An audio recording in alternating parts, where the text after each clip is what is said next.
Sacagawea. That's what we came here for. Yes, sir. Right into the popsicle stick.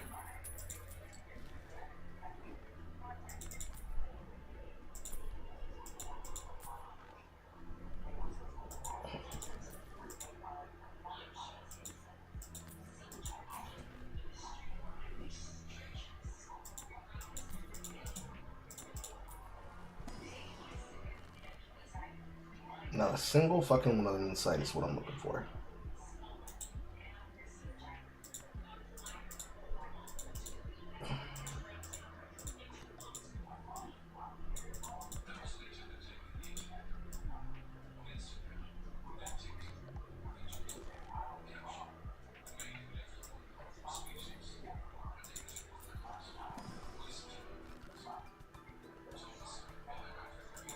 Another here. Okay.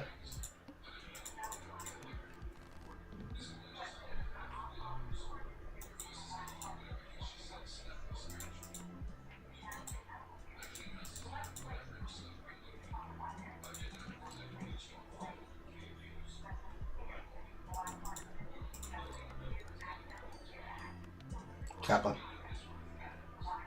Kappa.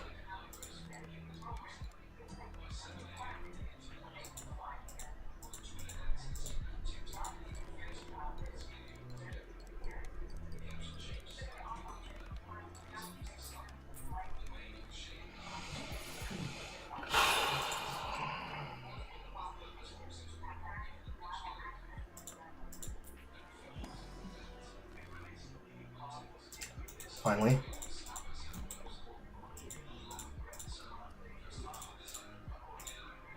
Okay.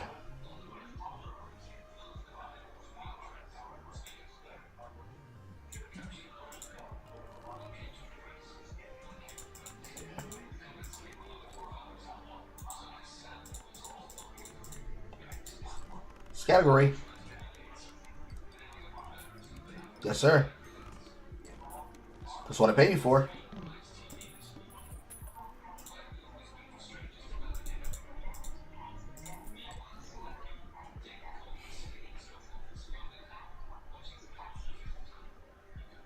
I technically don't have scaling right now.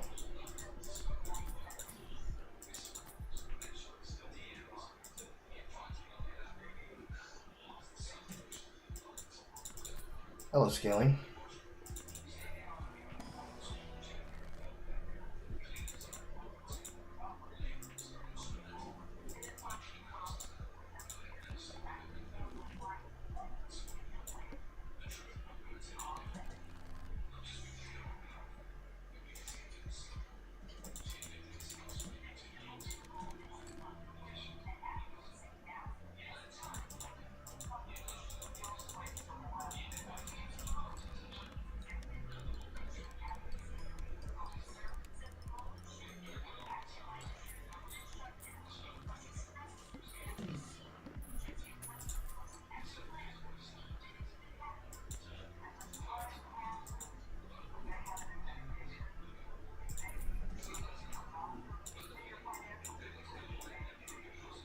This is fine. Decreasing length of played cards.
sevens in my deck because I killed some tens and made them jacks.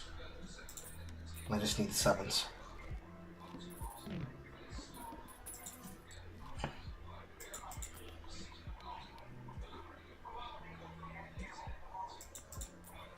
I don't necessarily think 3 of a kind is the way out, but it's the best I have. Being them sevens.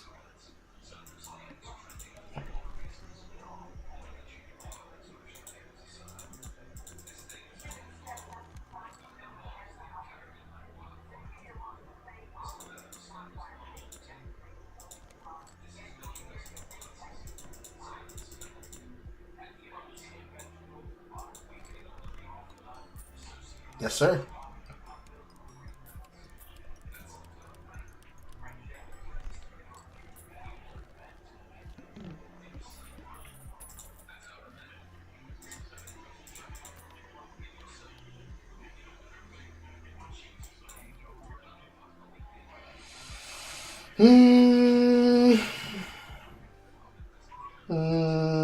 Two rentals.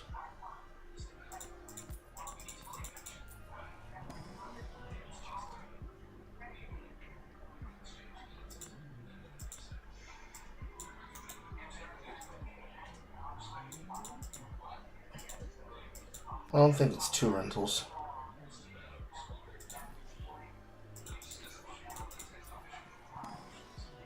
The other kind looks like a way out, though.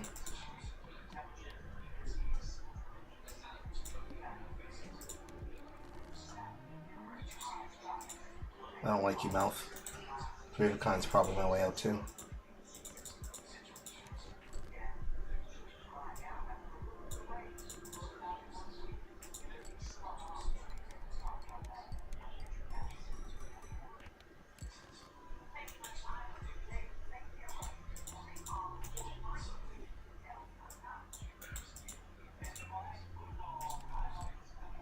There we go.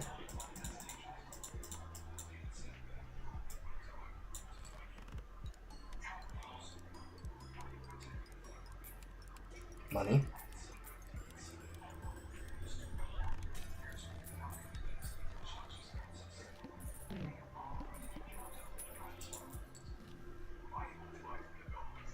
Spades. No.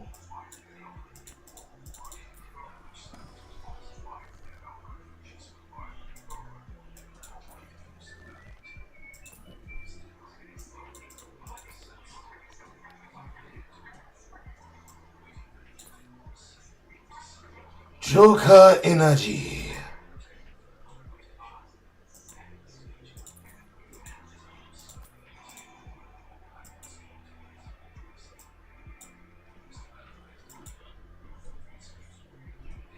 It's chips. This is malt. This is malt. We can take the gamble. Ice cream is cool. Sure, Joker is not it. We're loving Touchstone, but we're gonna need a little bit more.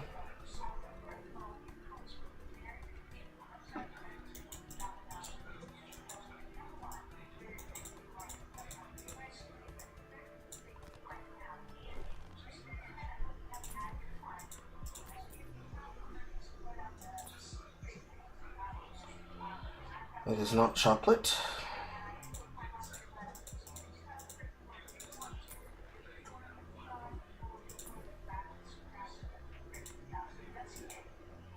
It is not Sumerio Dagger.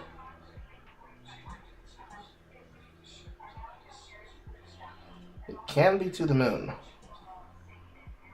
Not permanently.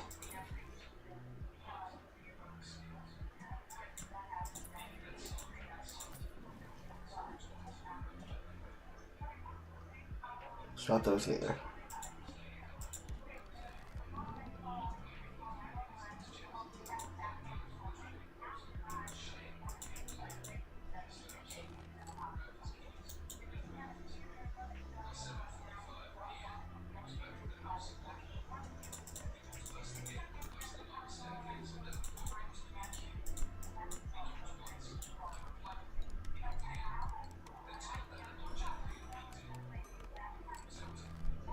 Pairs.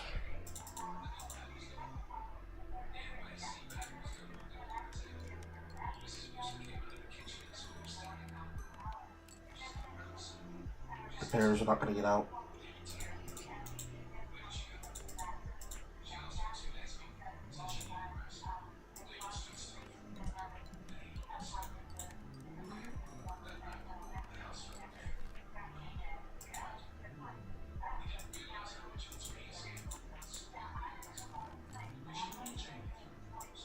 Unless.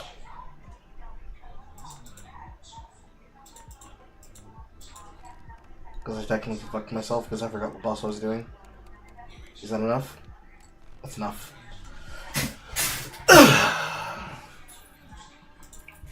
Thank you, Lucky 7.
Pain.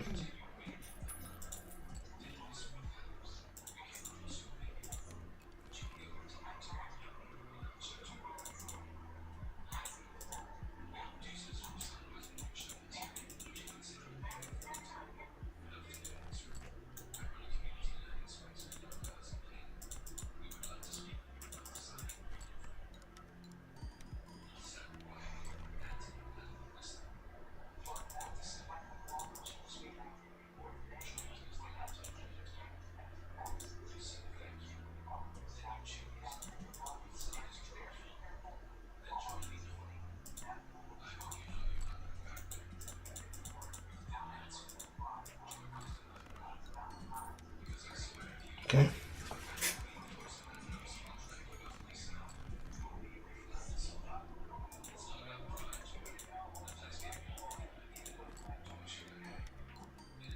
Probably death.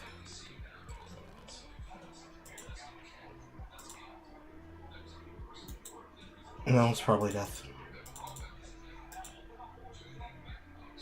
Unless it's a spectrum, question mark.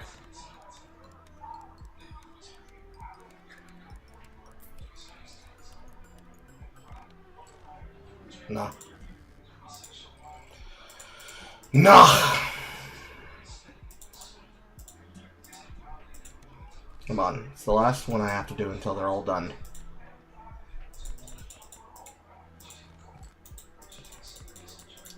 Nanny.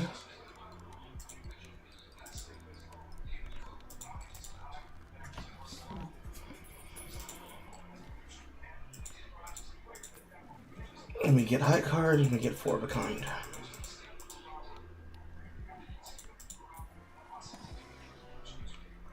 And it's campfire versus forklift. You sell for the most.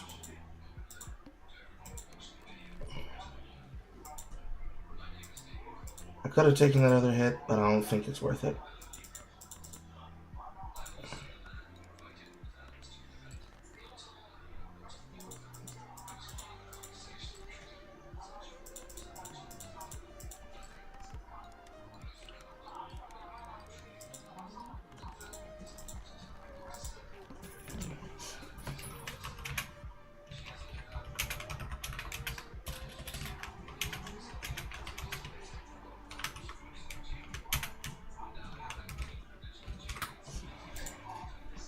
What's that there?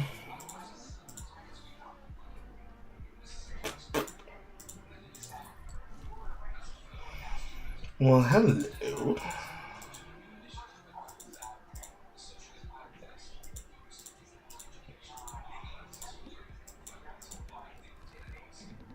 Snap it. Queen, please. Queen, please. Okay, fuck you. High card. Or excuse me. Full house.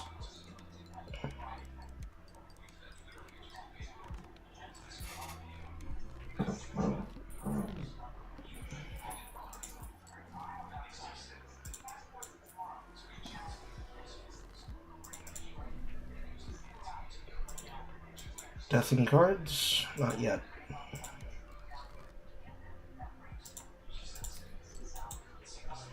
5, 6, 7, 8, and a 9.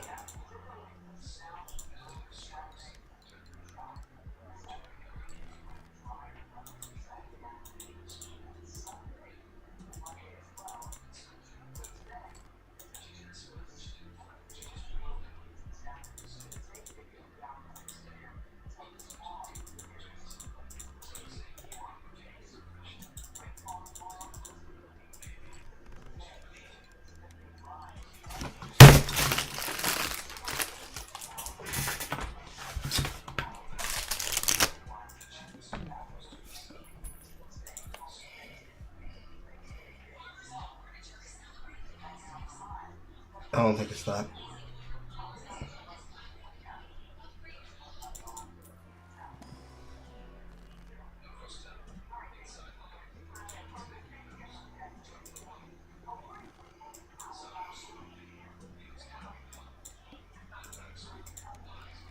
The needle.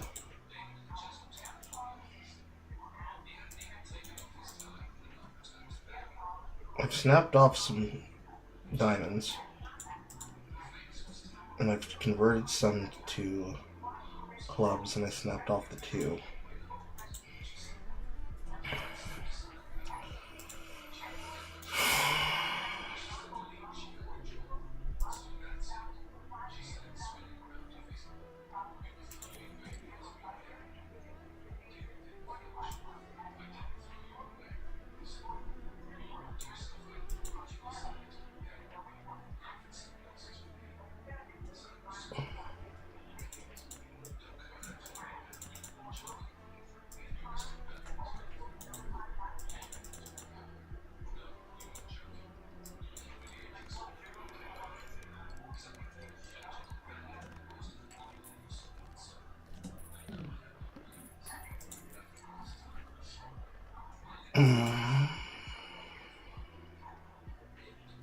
Two investments.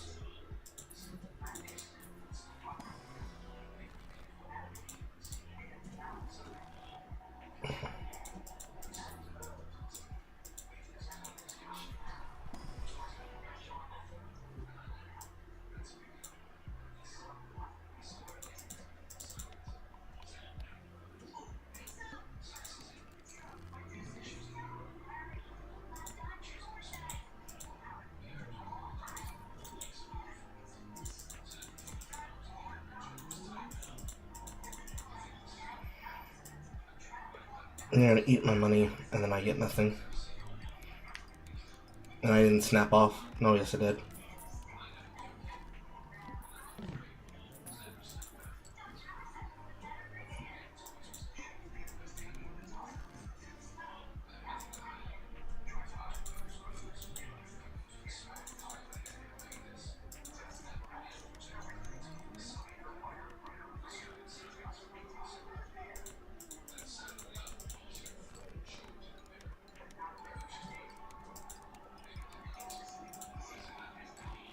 I don't like this is going.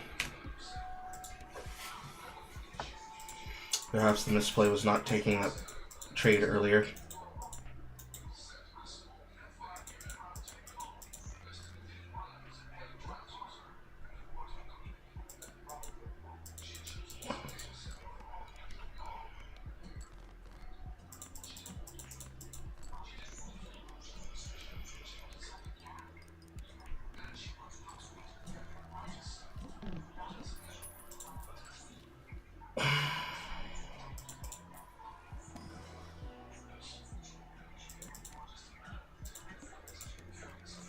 Starting off with money.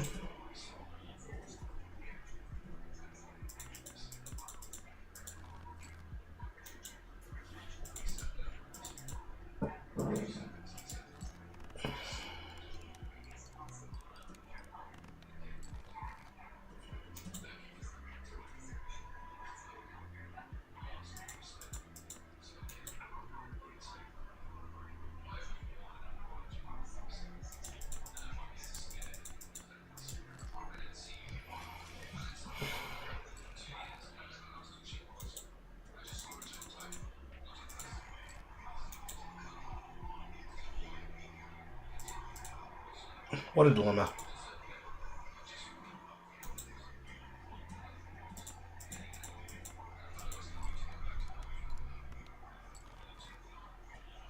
Amal.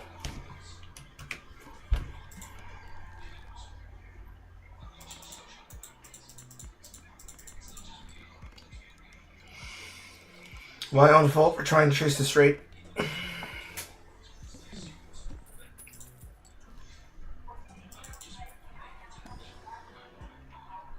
No.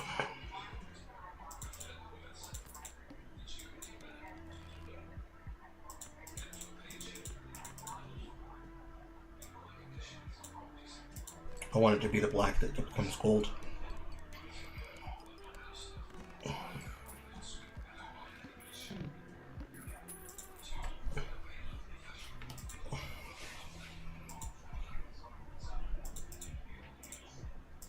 No.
Significant deck fixing away from the bottom numbers.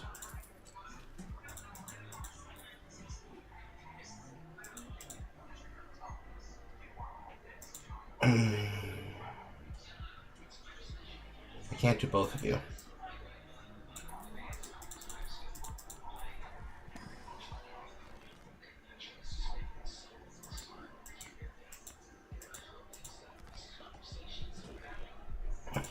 Lemons. I'll take a purple instead.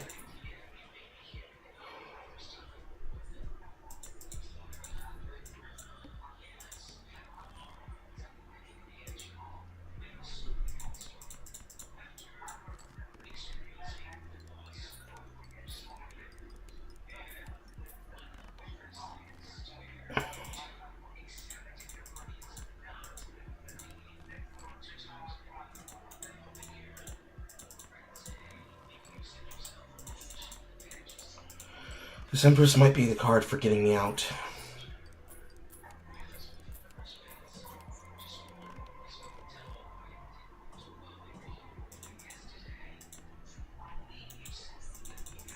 It might have to be.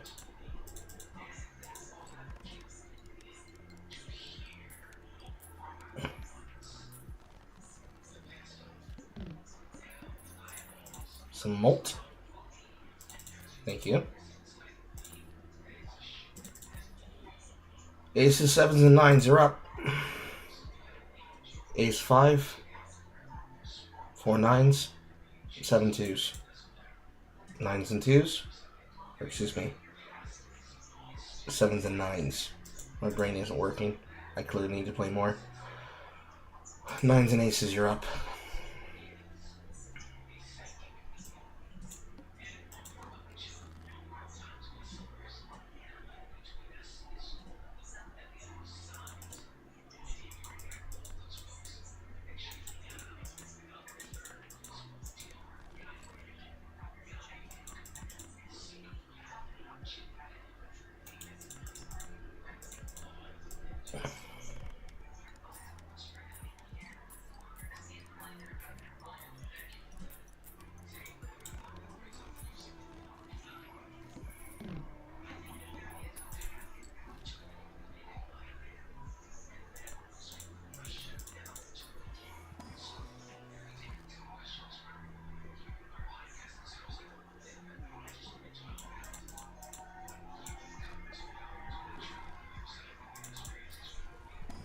Flush. Fuck you. Full house.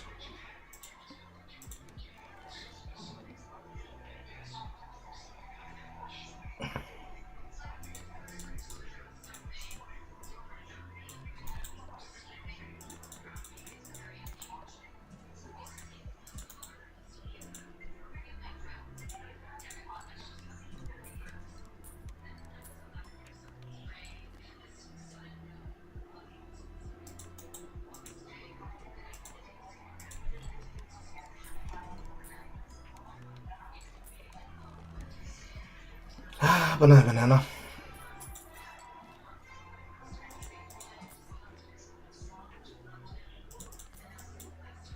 And we're in business. One for money, one for scoring.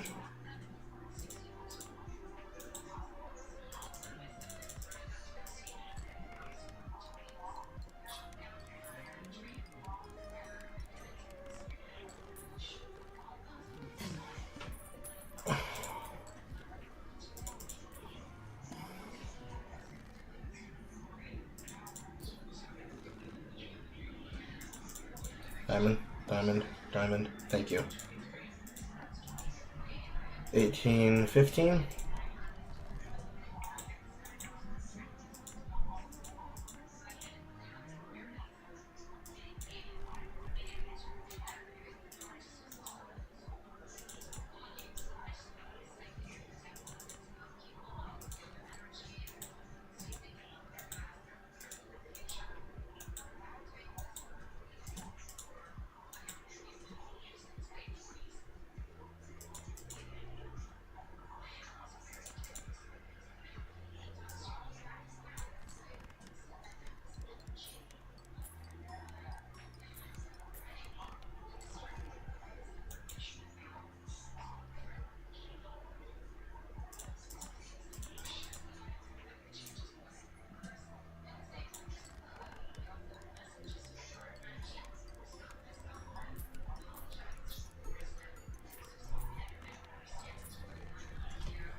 Joker energy.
It hurts, but it's going to make up for the long run.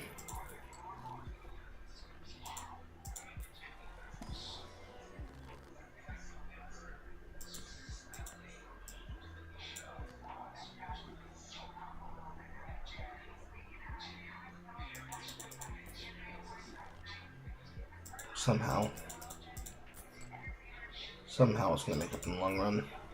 Flush. Fuck.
Yes, sir. No, not this time. I need deck alteration. I need it now.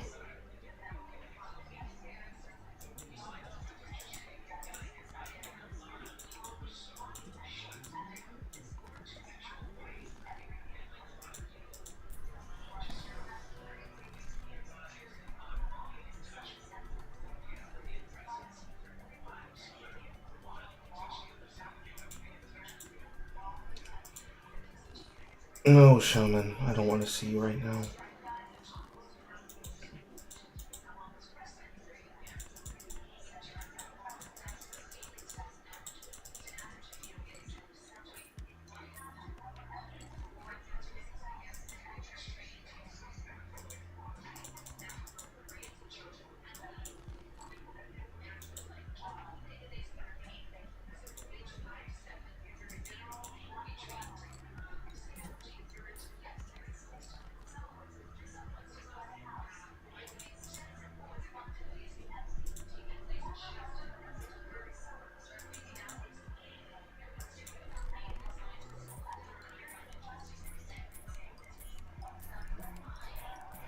Might have killed myself for money. Unless I didn't.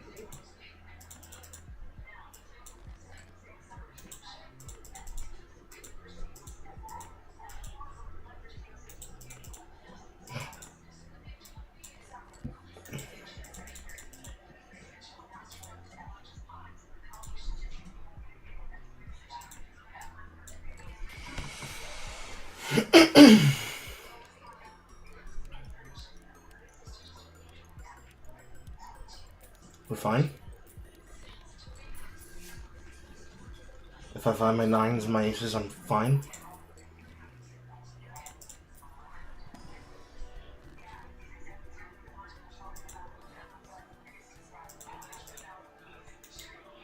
Technically, that's not what I should be doing. But I want to do it.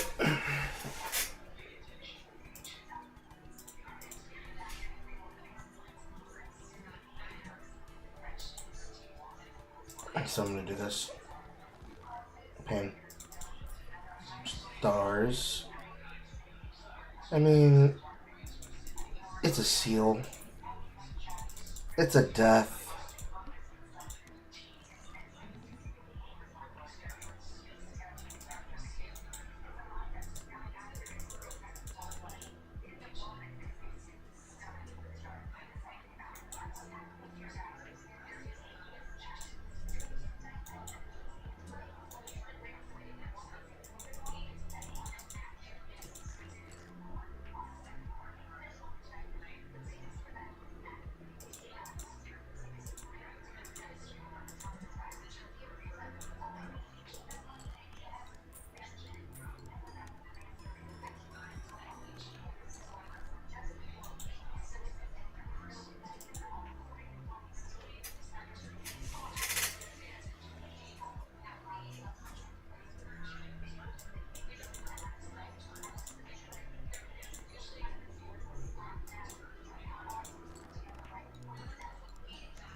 Good.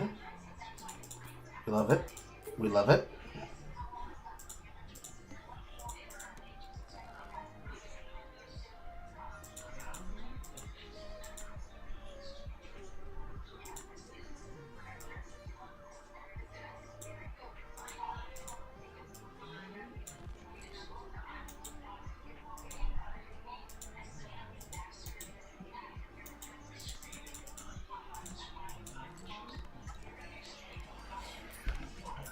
I am looking for my 2 of diamonds.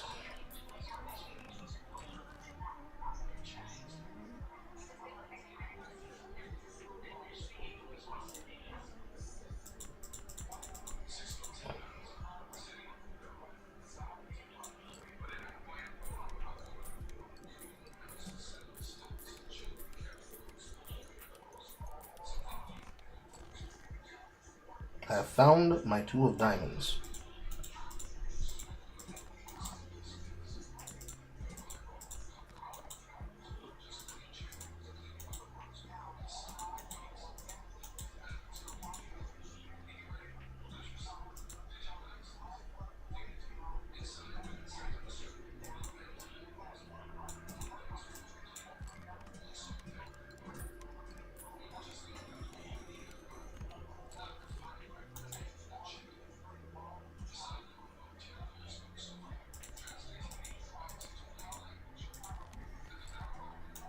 And another.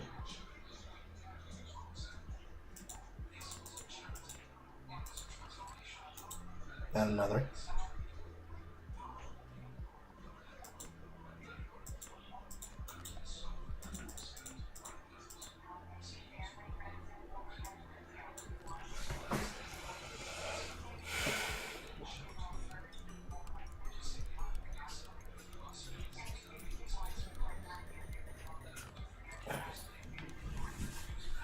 Yes, sir.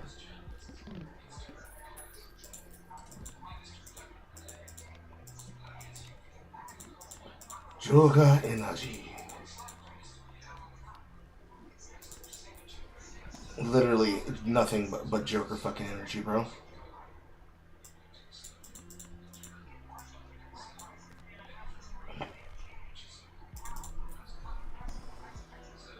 You're not a 9.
That was kind of a hard draw for a second.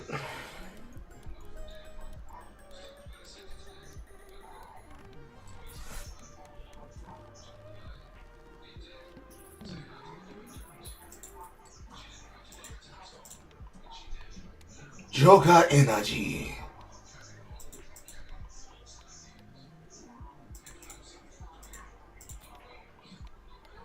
Aw, no Joker Energy. Aw. Acceptable. Cards in my poker hand that is the lowest is debuffed. 2 pair, high card, 4 of a kind.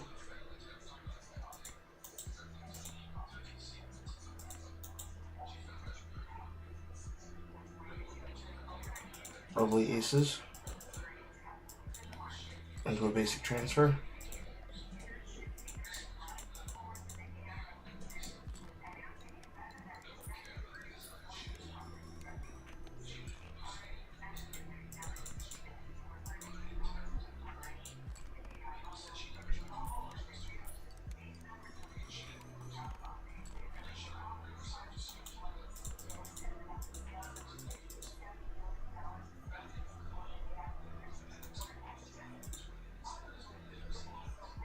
Has to be 4. I have a lot of 8s for some fucking reason.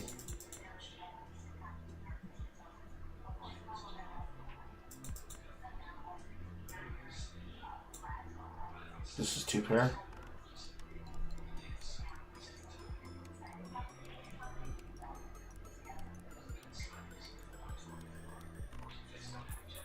Okay.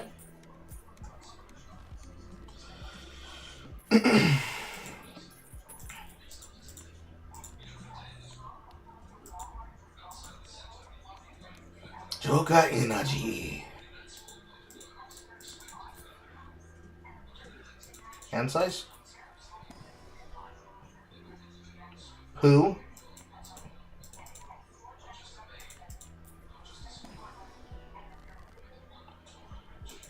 It risks a 9, but I'm burning it down.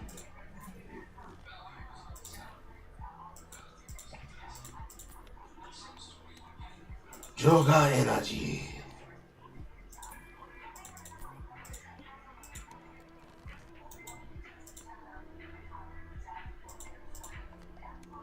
Joker Energy.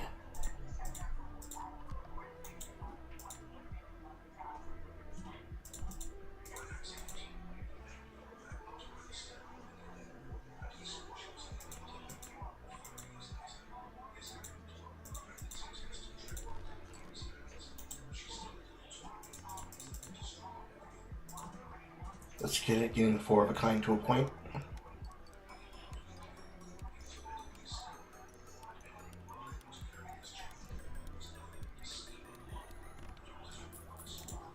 I can do it with 9s, I can do it with 8s, I can do it with 7s. I can maybe do it with kings if I'm lucky. I can also do it with 4s.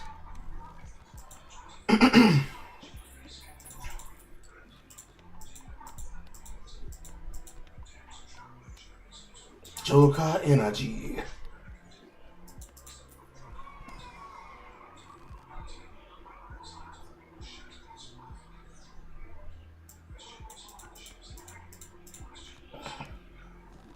Joker Energy.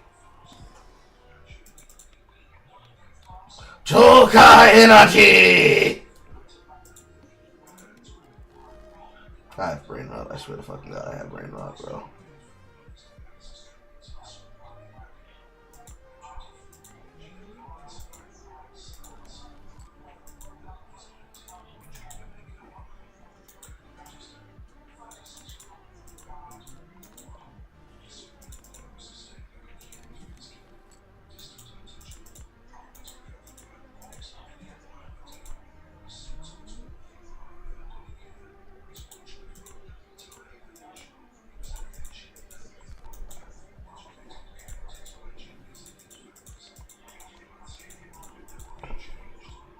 Joker Energy. I swear to God, I have fucking brain rot. I swear to God, I have brain rot, bro. Oh my God. It's just too fun to fucking say, bro. It's just too fun to fucking say.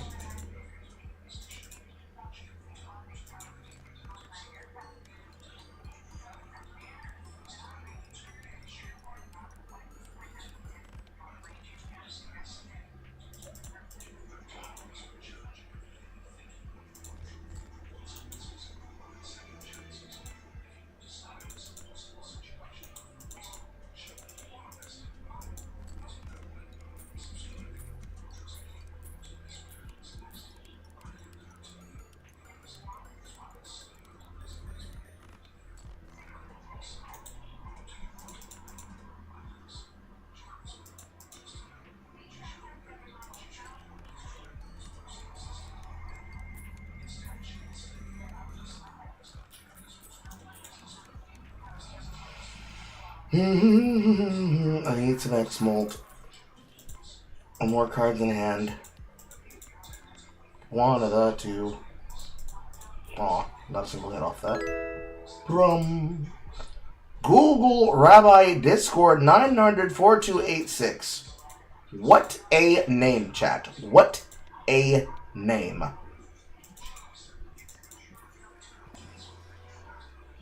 You get your brother with the username? Joker Energy. X-Molt. X-Molt. X-Molt. X-Molt. X-Molt. I actually have jacks. A jack. That'd be important for that.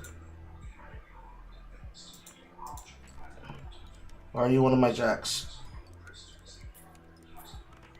No.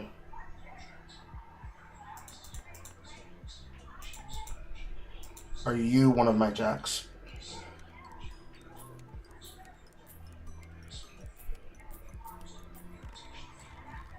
No.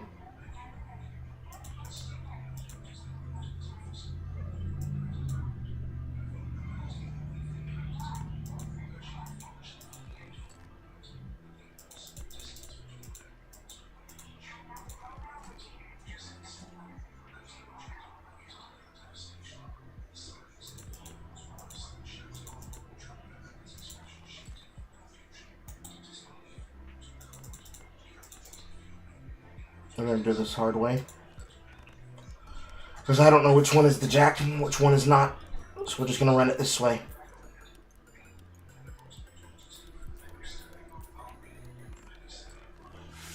It is not. Which means I am dead.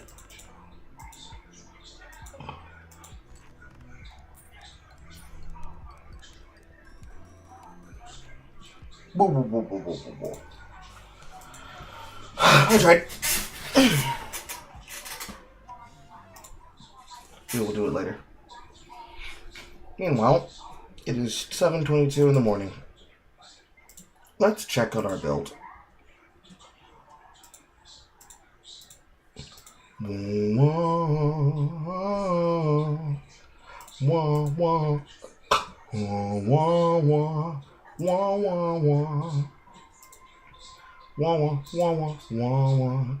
Hello, Mrs. Yealer.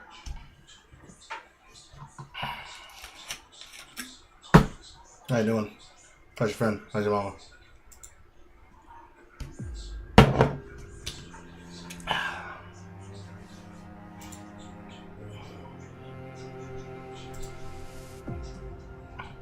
Where was that thing again? Subscriptions and then promo.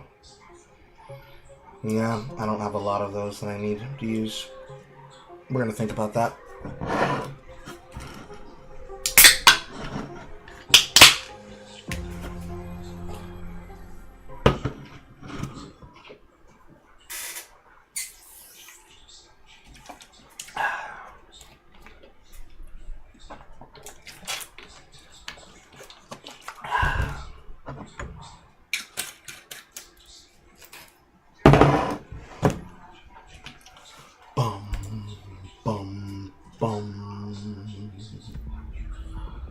Bum, bum, bum, bum, bum, bum. Nothing on any time. Why?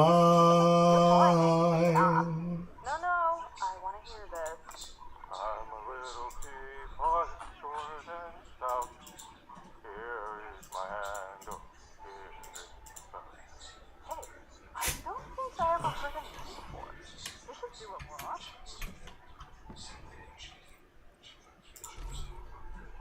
How has only 6 of you grown since I logged on? Chip!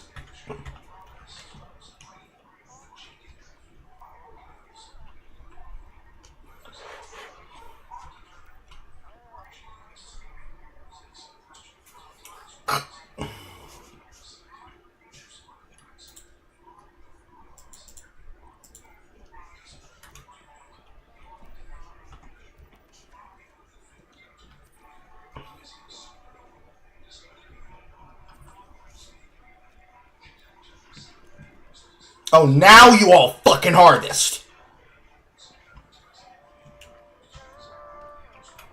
I turned my head for a half-second, chat. And it's like a fucking acting joke. Water tank still pumping.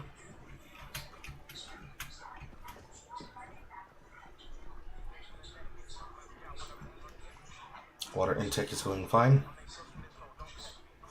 Water intake is fine.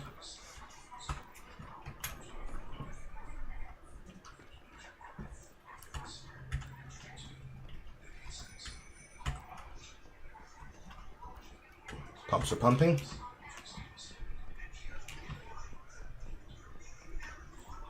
Water refinement is moving.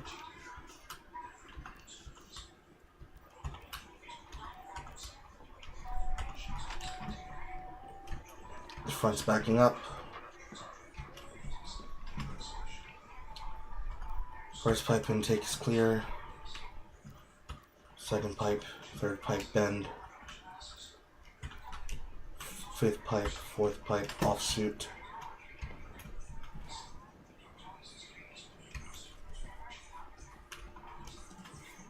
Moving along nicely.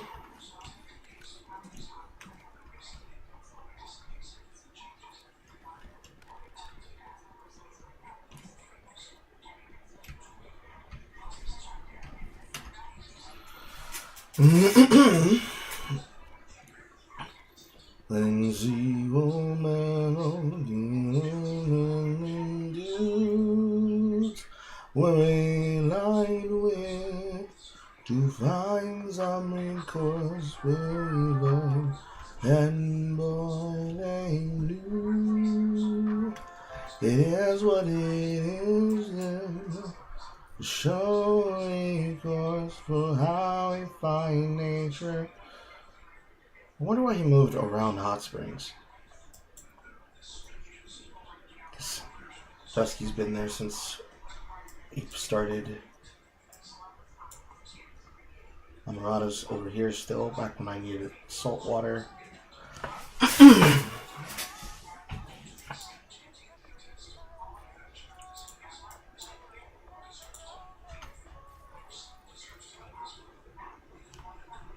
Hello, Pitcat.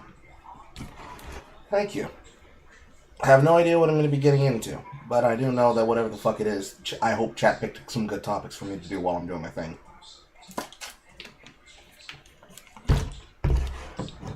I'm back on the morning grind, which means I have to work on the JLo build before December gets here, so that it's ready. And then, crunch time. Stacking cash so I can get all of you rewards and goals for being community members. If only I wasn't a broke slut. If only, chat.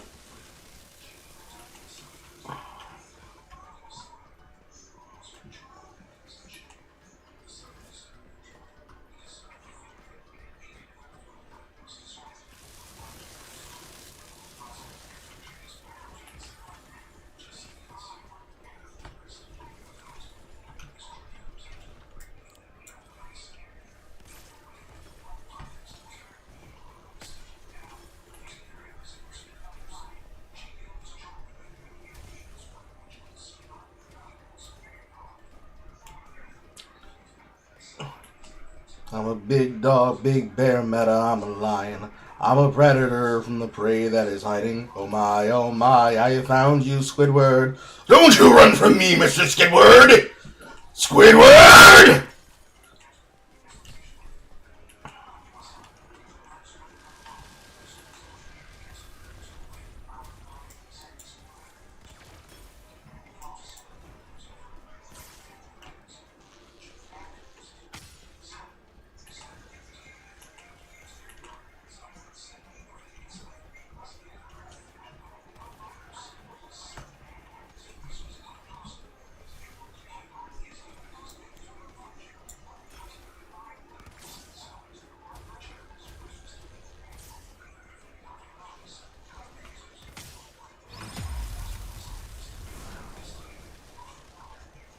Now I am my bugs doing it to the jelly. That's just nasty.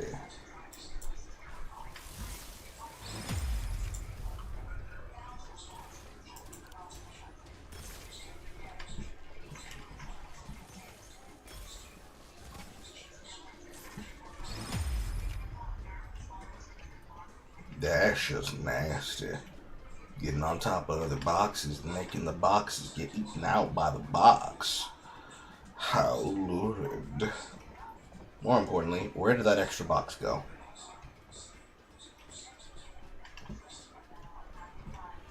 Oh, can disappear with the ghost, I see.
This man needs acid!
Is this the one that I want to keep?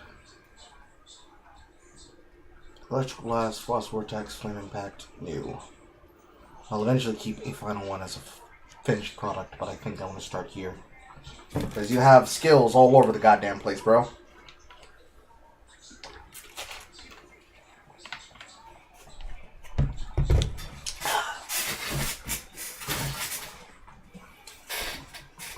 I think I want Frost Vortex. I think I want Resist Death. I think I want Blink.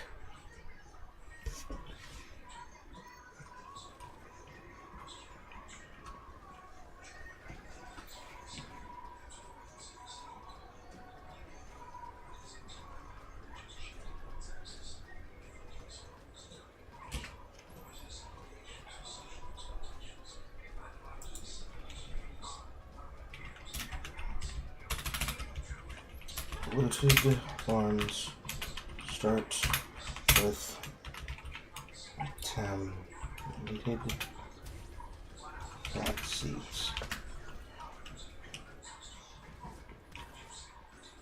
Well, you can suck that, son.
Unironically, got him 100% chance I can even hit him.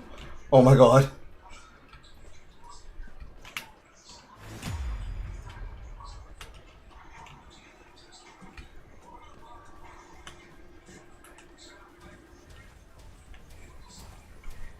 Get him! Suck him!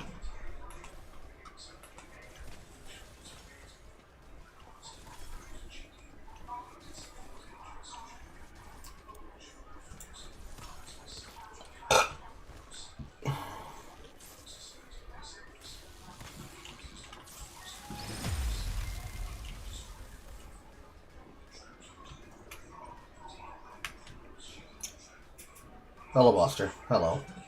Hello, Callum. Yeah, this is a new development. I don't know why the camera's glitching like this now. This started happening last night. I'll fix it in a second.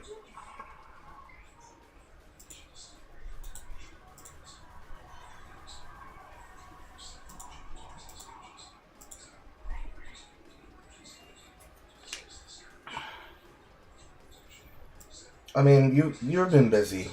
I can't really fault you, Callum. You have your reasons.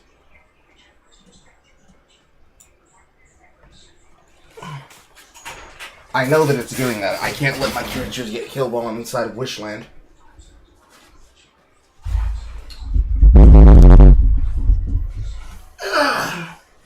Once again, the faults that come from having a single screen.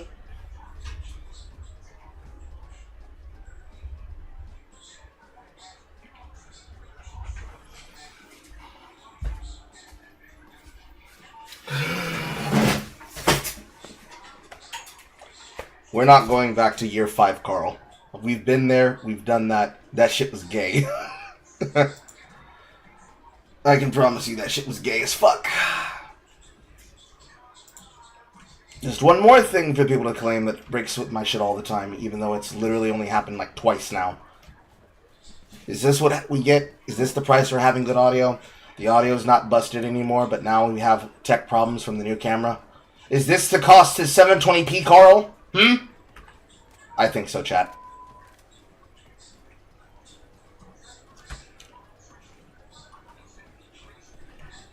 You know, I know it's happening. I would like it to stop happening. It literally only started happening last night.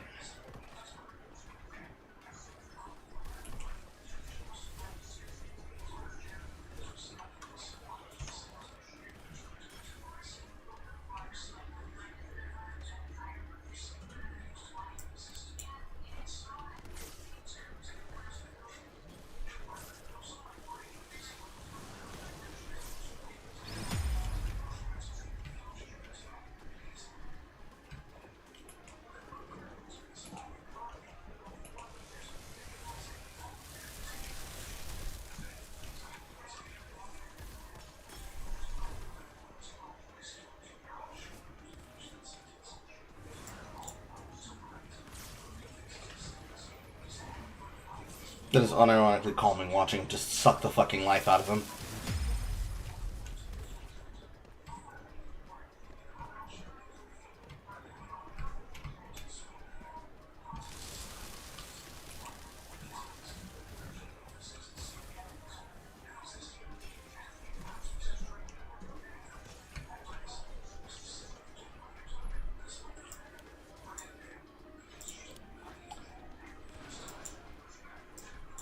I got put to fucking sleep.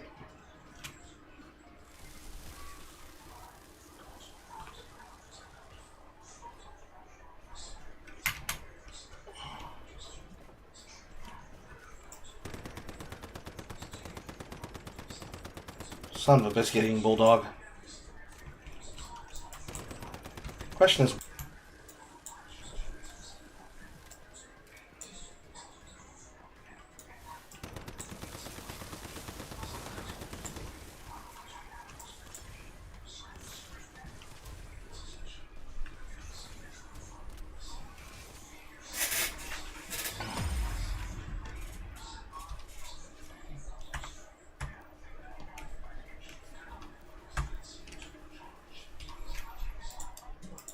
Switch off. Switch off.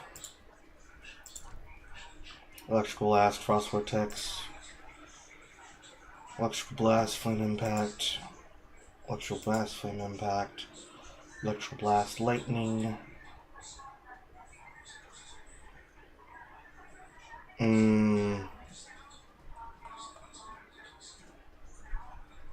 I feel like Blink needs to be in the rotation. Do I have one with Blink?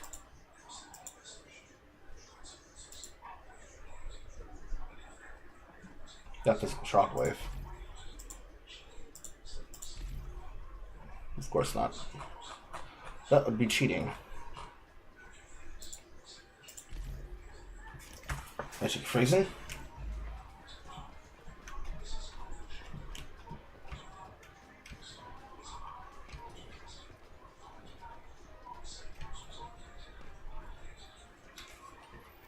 Remember to make it automatic.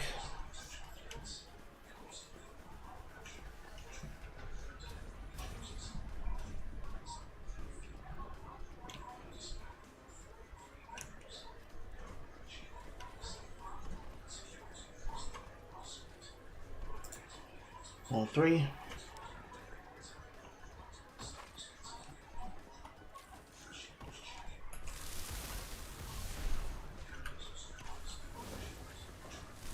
And he kills them very quickly. Jesus fucking Christ. He's Jason Bourne.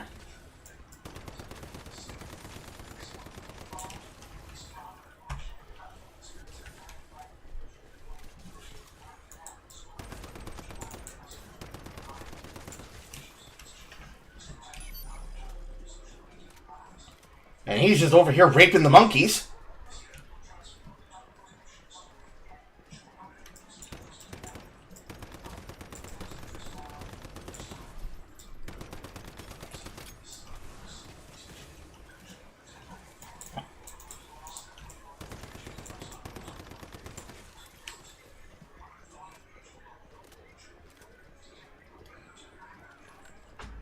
Jesus Christ, kids, have mercy on them.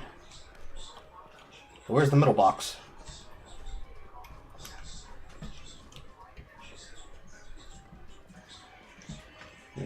Nowhere to be found.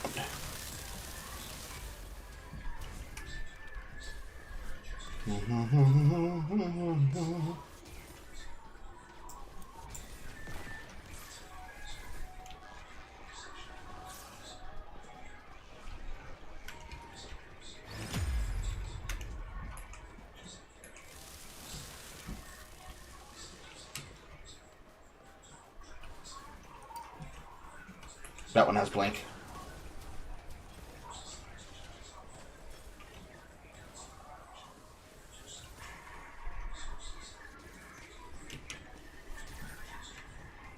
At least I think he has Blink.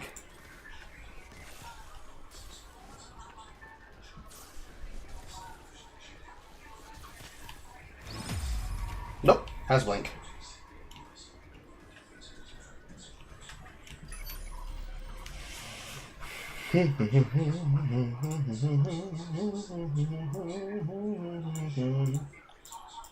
Please tell me I'm almost done.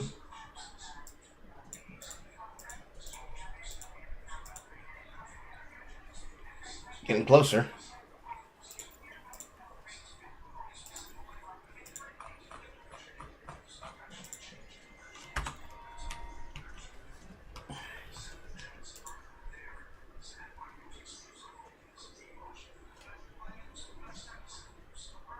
I remember you did your whole heart. Never again. Just the sake of continuity, what year is this? 11. Next year will be 12.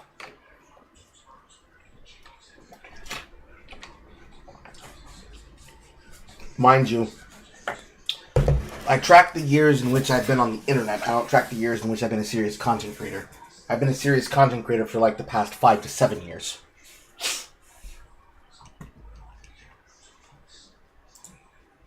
Wee.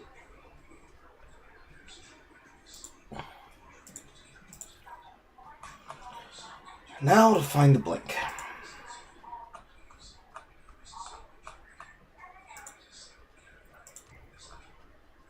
Lightning, lightning, flame, electrical. Frost Vortex, physical, electrical blast, resist death. Maybe this is the best choice. I don't know.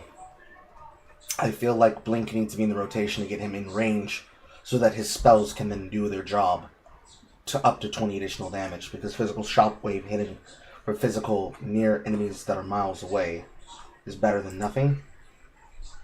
And it appears that he's mostly bent for SP defense and physical defense, rather than physical attack and SP attack.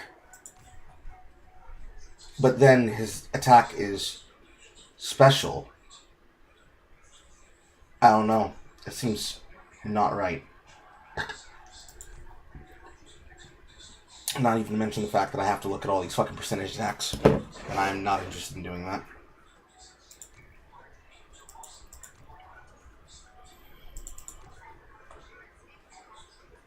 Let's go here and then be happy about it. If there happen to be another one. Because I need to know what Flame Impact looks like. Because it looks like Flame Impact and Frost Vortex, as well as Blink, are the go-tos.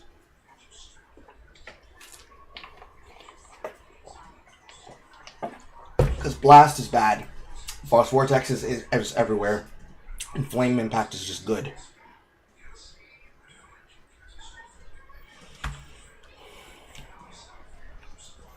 Work all that shit out.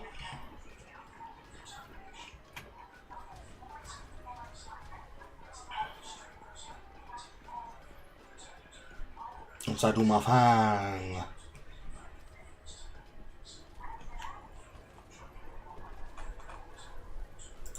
Ward 4.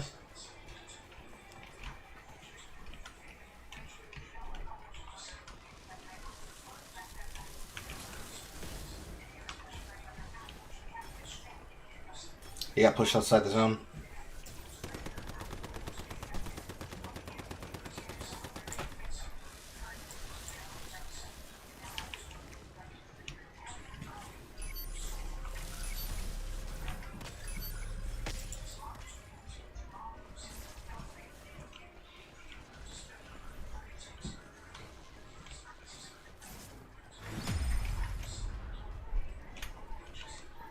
And another, and a sister and a brother. Fucking all other siblings all under the covers.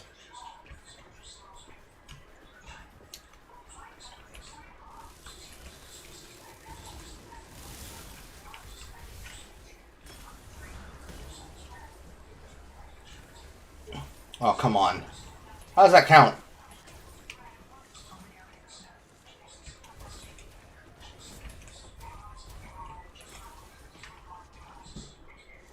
Bend over, bend her back in, and beat it from the back box. Come on. There you go.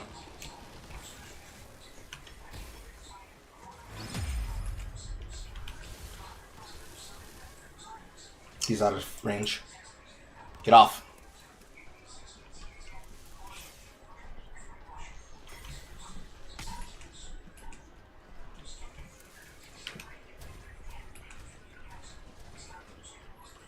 Now suck him! Box! Suck him! It's because I didn't reset you, isn't it? Yeah, it is.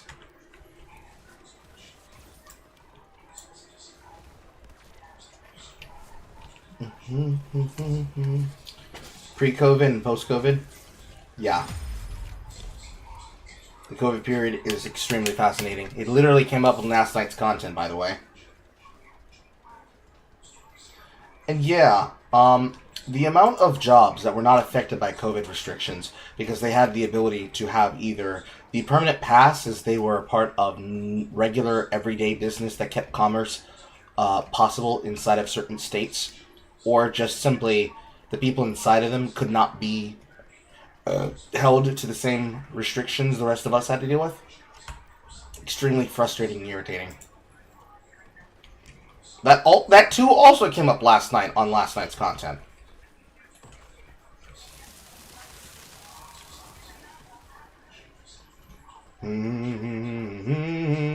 Suck his fucking blood out and let me capture him with my grenade.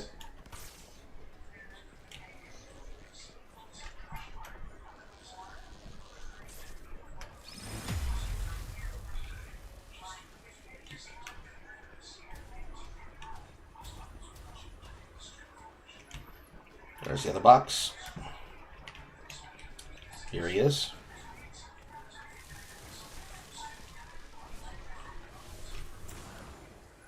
This one's the one that dies fast.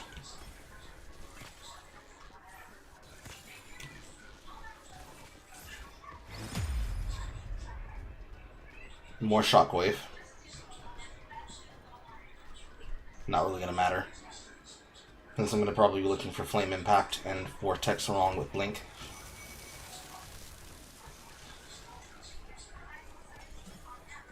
It's just so satisfying watching this enemy attack.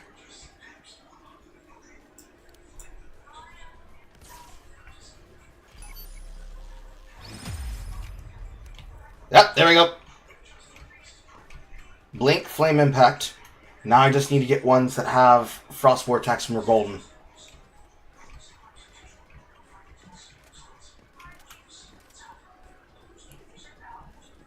Should be getting closer to the level cap.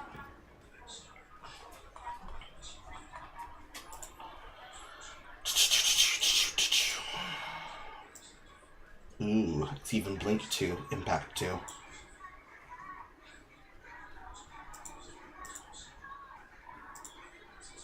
Here we go. We've been preparing for so long. I think we're strong enough to face Mr. Chaos. Based. Okay. Just to see how hard this is, let's start with a preliminary team. Certainly he'll run my pockets. So let's also buff.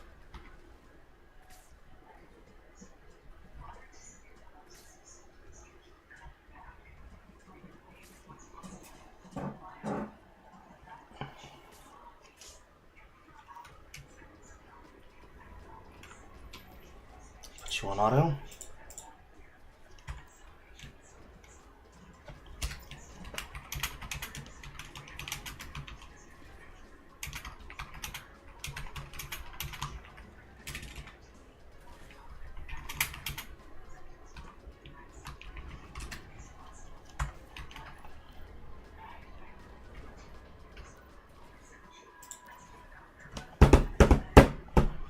Night Watch Lamp and Shattered Maiden. Oh lord. Most annoying ones, huh?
I think for this one I might actually have to work hard. So far that's 1-1.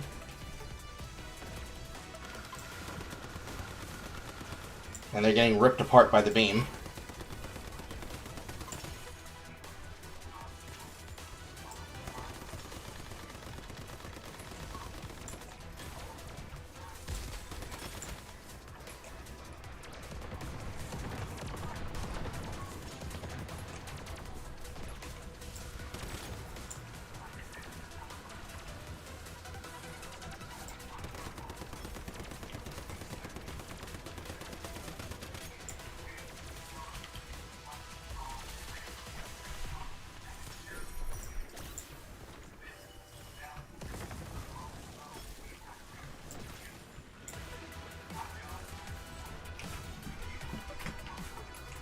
Two.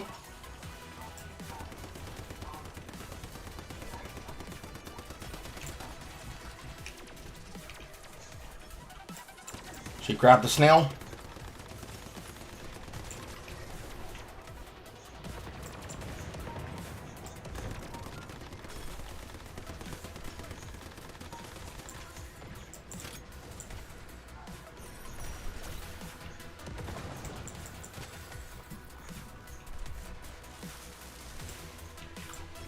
Come on, get it off, get it off, get it off, get it off, get it off. Yes, sir! Yes, sir, first try! Come on, get there, get there, get there. He might not make it.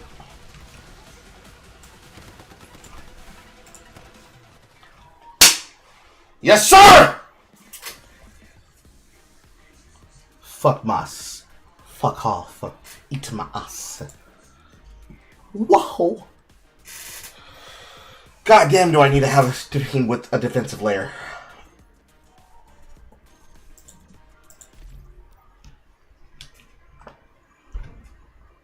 Bye, Monster. That sounds stupid. What exactly am I doing? This is a game of Pokemon Hunt, but you have to hunt giant crabfish? No. And yes, that is funny. The Ukrainian invasion literally was the beginning and ending of COVID for the majority of us. What I was doing is I needed to get to a deviation value of 1750. Each of these wish boxes is both a giant carrier for these specific skills that I want to put on them as a tank class for capturing deviations, which just works straight out the box. But they more importantly needed to fill up the majority of my deviation dex value so that I could get to the next symbiosis level, which was necessary in order for me to be able to advance the main story task. Because in this world, in Deviation, Survive, Capture, and Preserve, otherwise known as Deviation SCP, yes, they did it on purpose, your level of Secura Dex, as it is literally a little bit of Pokemon with a little bit of Megaten, is dependent upon individual personal progression. So getting your level up is one part, but actually completing the story goal is another. I needed to get to the next mark level to fight the boss, and then, if I had not figured out how to do it on my first try, do everything possible to try and secure the win so that I could then be able to move on to the next trial, which is now I need to get to the next breakpoint, which is 2000, which with the deviations I have, I'm more than likely not going to hit with the capacity of swords that I have here, which means I'm going to have to make new fusions.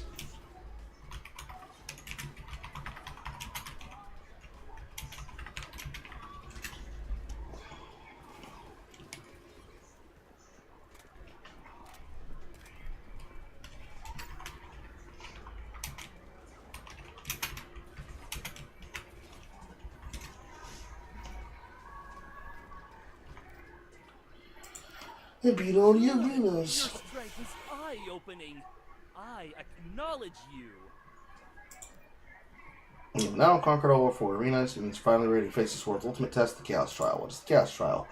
Chaos Trial is a grand festival reserved only for the strong, graced by the power of chaos. The 4 enemies with the full power to challenge you.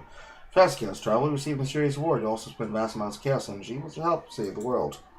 You're trying to enlist me? My goal is to preserve my rule, while yours is to purify this realm of chaos. But our objectives are identical. You have no reason to refuse. I now have to participate in a Deviation League match in the Wish Arena. When I was young, I used to dream of having my own theme park. Blah, blah, blah. Things want the wishes come true, however, Deviation is the same. That's why I exist. Yes. Can I make any wish I want? Wish cannot interfere with existing wish, cannot override the result of an already fulfilled wish. Wish must express clearly and expressly in words, and the aspect not clearly described will be subject to Mr. Is free to speculation. Each individual can make up to 3 wishes. Let's see here. Whale Pup, Wish Spawn, Upper World Spawn, you. I need you.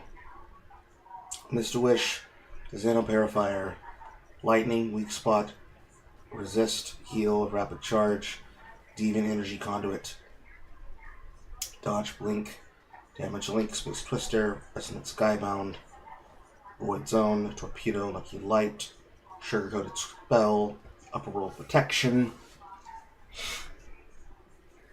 I'm gonna have to figure out how to fuse for the upper world protection. And then all of the set effects. Treacherous Tides. Interesting. These purchased with more coins? Yes, they are. Cold resist, pollution resist, steel, max load, final hit bonus, heat resistance, pollution. I have to figure out how I want to do this.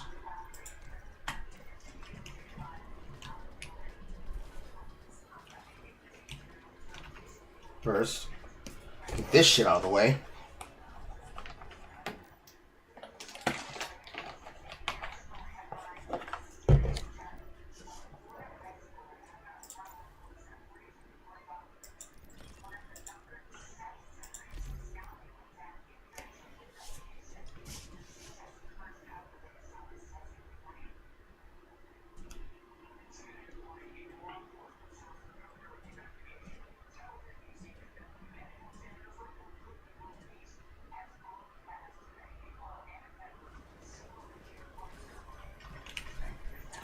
A mini item at Victory Shop, badges at the Leader Shop. I have to get a cheap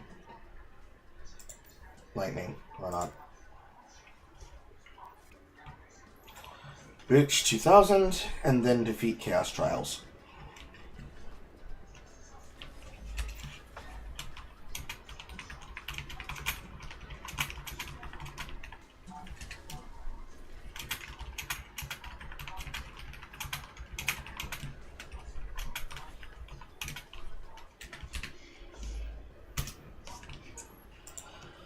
Alright.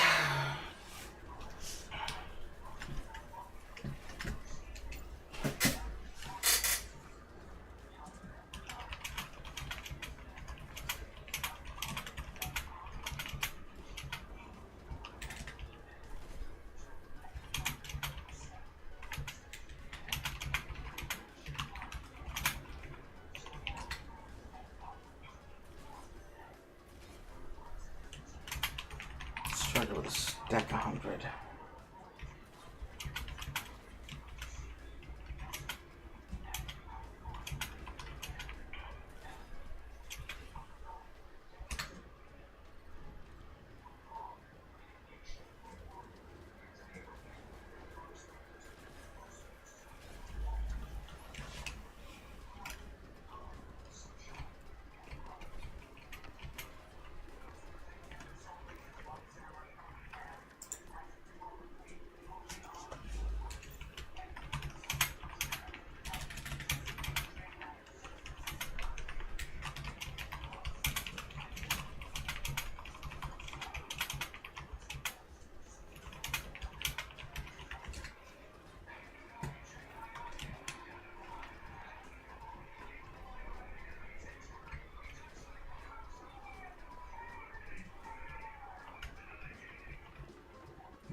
I should have saved the picture of that guy's upper world earlier. I didn't do that. Fuck.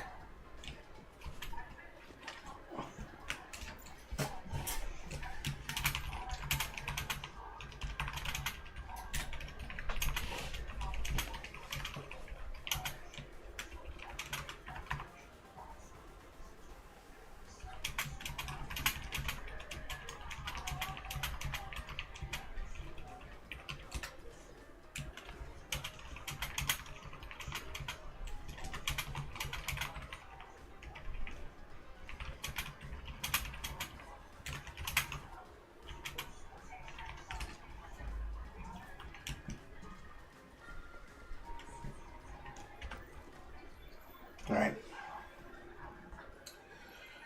We have 90 coins. We have gotten to the Chaos Trials. we need to now get to the level of being able to do the Chaos Trials and creating some S fusions. We have access to all arenas. The auto farm will be on Chaos Rex, which is at least 40 points. 50 if I go there, 60 if I go to that arena. So the goal is to be able to automate Pyrex so that I can then automate Snow Sprite so I can then automate Mr. Wish. Seems simple enough.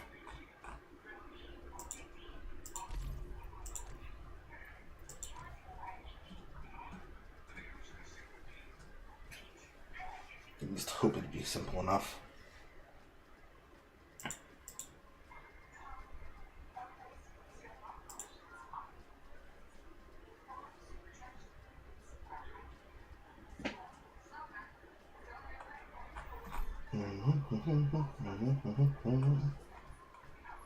Nice crystal ambush. It's probably Frost Satellite, honestly.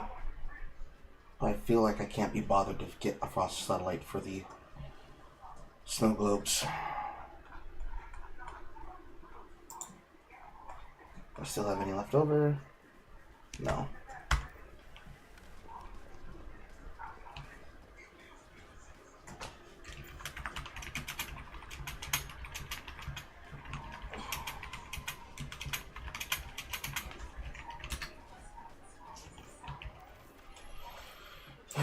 Okay, back to the lab.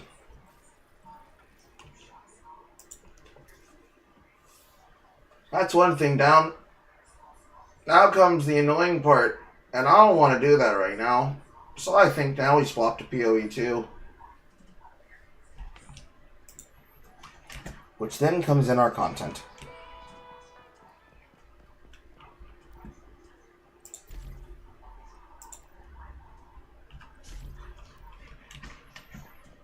Nice.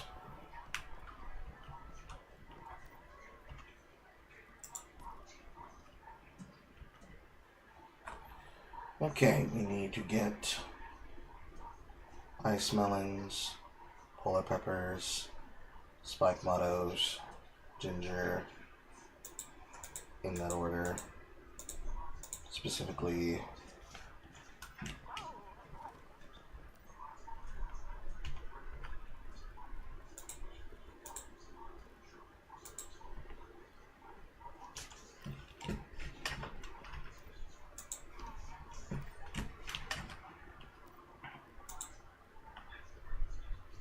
is that the only one?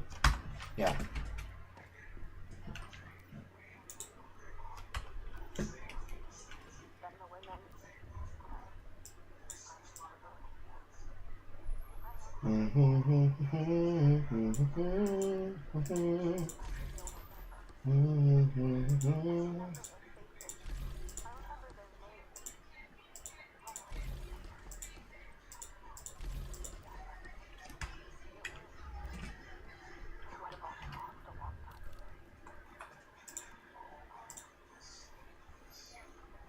$30.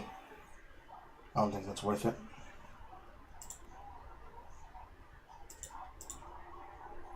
Any more binding stones? Which means it's time to go on explorations again. I'm on these hoes again. I'm setting you on these hoes again. That's right. It has to be spoiled food now. I remember when this used to be easier. I remember when, I remember.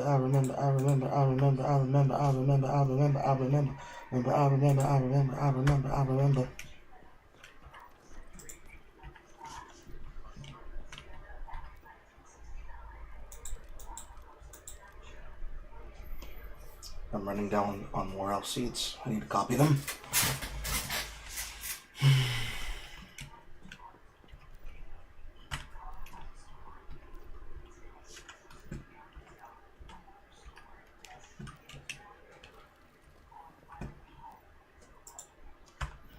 There's ginger, right?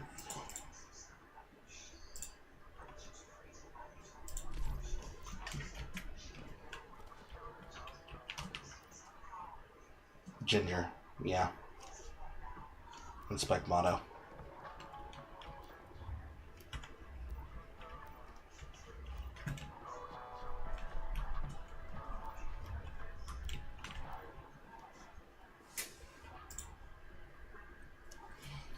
$1,600.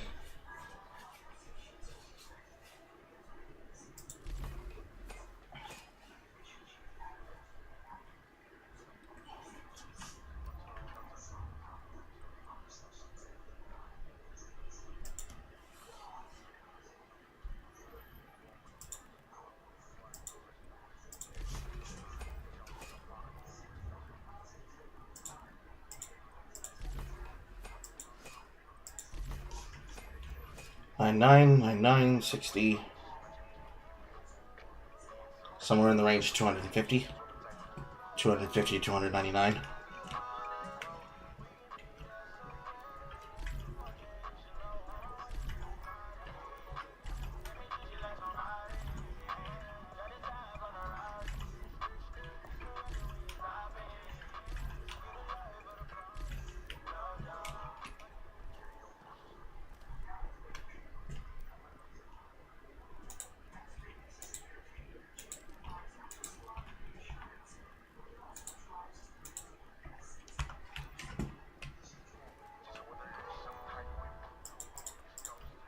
Hello, listeners. Today marks the start of Stop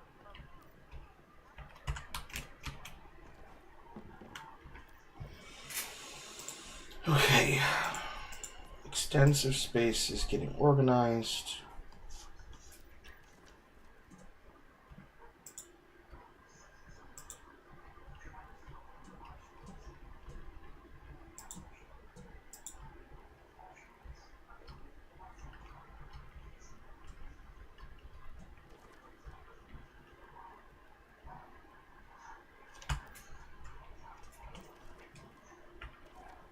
Yeah, formula for shit that I can't fucking use. And we have a decent amount of space to start.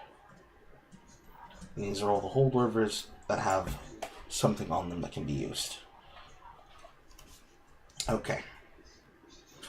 The farming has to come first. That's going to be annoying on its own. From there, I have no idea what we do next. First, collect.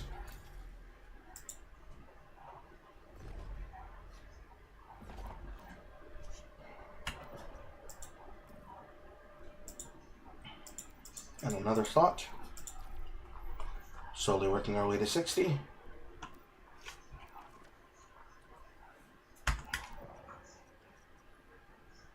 Anything in our bases?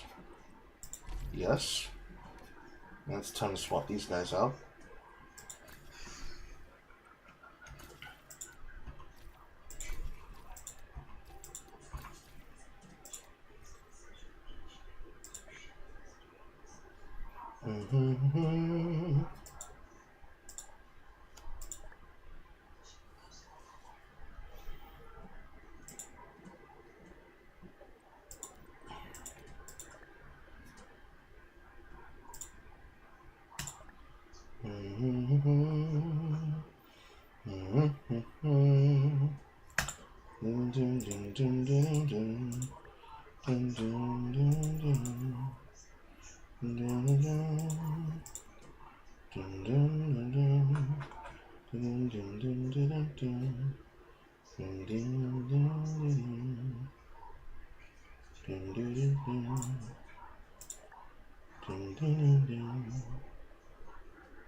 What else do we have?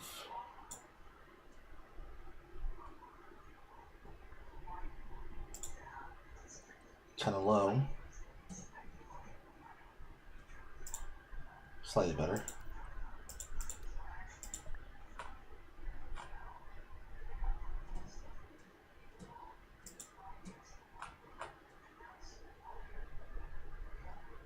That's alright.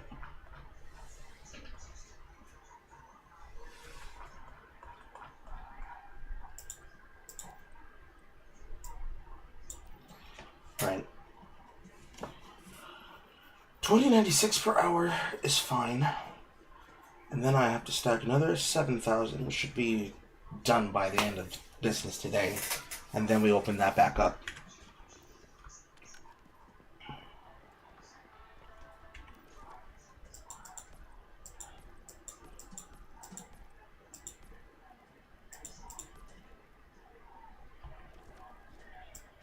So many fucking torches. Oh my god, so many fucking pieces of furniture that are wasted. Okay. Carl, I know you've seen the Mess Hall's Fair. No, I have not, Ricky Spanish. Because I like myself. And I will make myself watch things that I know Jay would make me watch. Unless she asks me to. She did not ask me to watch All's Fair. So I see that shit. I don't even know what the fuck she said in her video. But knowing her, and her thumbnail style, she probably didn't like it.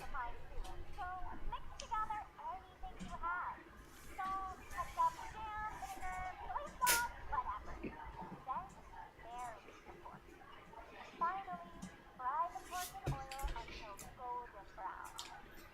40 minutes.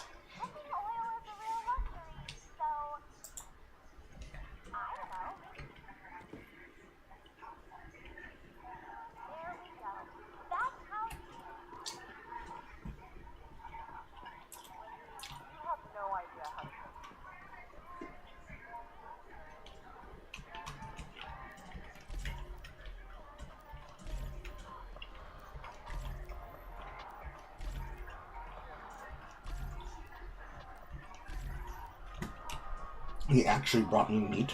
I can't believe it.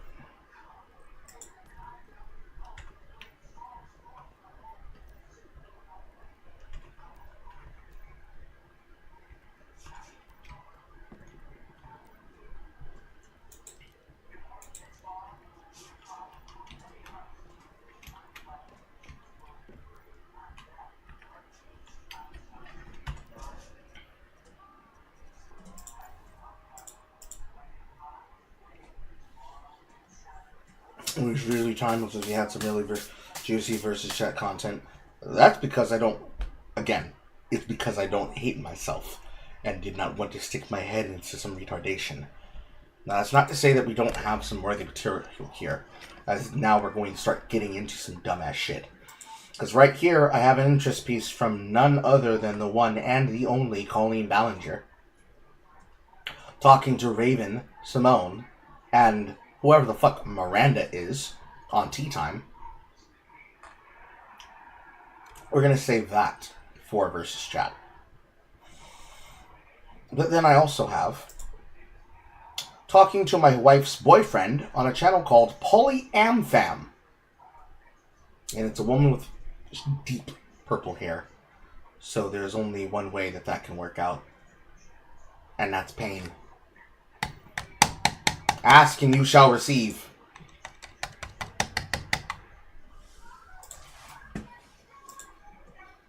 Because on the top of December starts the new PoE2 League. And I have been stressed out of my fucking mind. Kasog's birthday was last weekend. We're probably going to go out again this weekend. We, as in the group of myself, Alicia, Star, and Kasog again, to hang out for what I believe was brunch or lunch. And then again on Saturday in group eatery. While I've been still editing through every old piece of work and new piece of work that I have fallen behind on while dealing with all of the house problems. Quite literally, the tree falling on my house quite literally fucked up a lot of my plans and a lot of my mental scoping and scaping. So, there's lots of things that I've not been paying attention to simply because tree on my house, and then from tree on my house, it became my dishwasher broken. And now that the dishwasher is repaired, I have to make sure it doesn't break again with another clog, and then also clean up everything again while I sit on my hands waiting for my job to come through. And a money pit is burning itself in my pocket because I'm having my pockets ran by my family again, despite them knowing that I don't have a lot of cash. which then also then backlogs earning money and getting notoriety things for the audience. Because then at the top front of my mind is the 1K goal, and then also the actual giveaway for the content. So multiple things have been in my head, Callum. That and the deliverables. All of the deliverables that have been asked for and paid for by Alex, as well as specifically recently by Axel Crusher. All of those things together. Figuring out when I'm going to do those things, and then learning, because she didn't tell me herself, I ended up learning through the grapevine, that Jay's potentially going to have some housing issues. That was also on my head. So I've had a lot of things on my mind and on my plate. I'm working on it. The door's always been open for more content suggestions. Then more than likely that's going to be one of them. As well as what what Horror asked me to look at last night. Which is why I cracked open this bottle of red wine. Not only a white woman using AI as a replacement for actual help, therapy, and conversation, but a professional in healthcare, somewhat, some type of educational professional, some type of medical professional,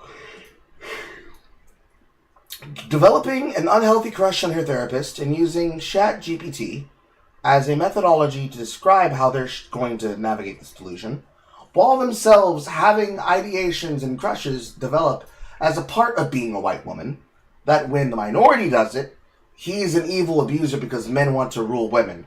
When she does it, she's just a quirky girl. She's just a girl. She's just a girl! And she's also an oracle, and can read minds. And a bunch of other shit that you need to watch that VOD to figure out.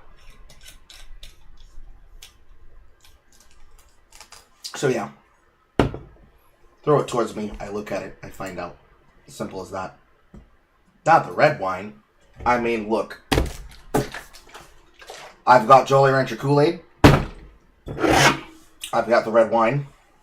And I had 3 White Claws left over from his birthday party. All of this is just like drinking water to me. This is literally just water with Kool-Aid. So, like, there was not enough alcohol on hand for how annoyed I was last night. I just kept it mellow. You know, because you guys deserve to have eardrums. Natural.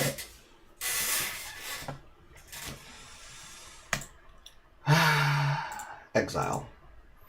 Plus, I need to test this build because since the new league for Exile 2 is dropping in the early part of December, I have 10 days. 11 days. 11 days? 31st? 11 days. To test this build and get it online. Because if the enough build does not have hands, I'm going to be upset. And then I'll have to try again with another build. These things take like days to get up and running. So I'd rather it not fail and bust.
Oh, I need to sort my laundry at some point in the future, too.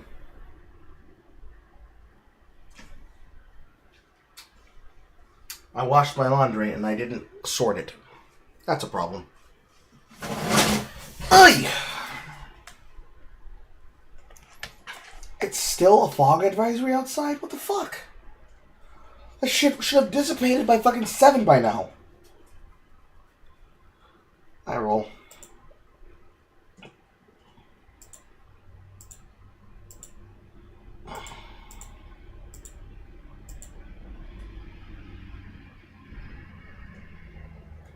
And my hair's nappy in the back again.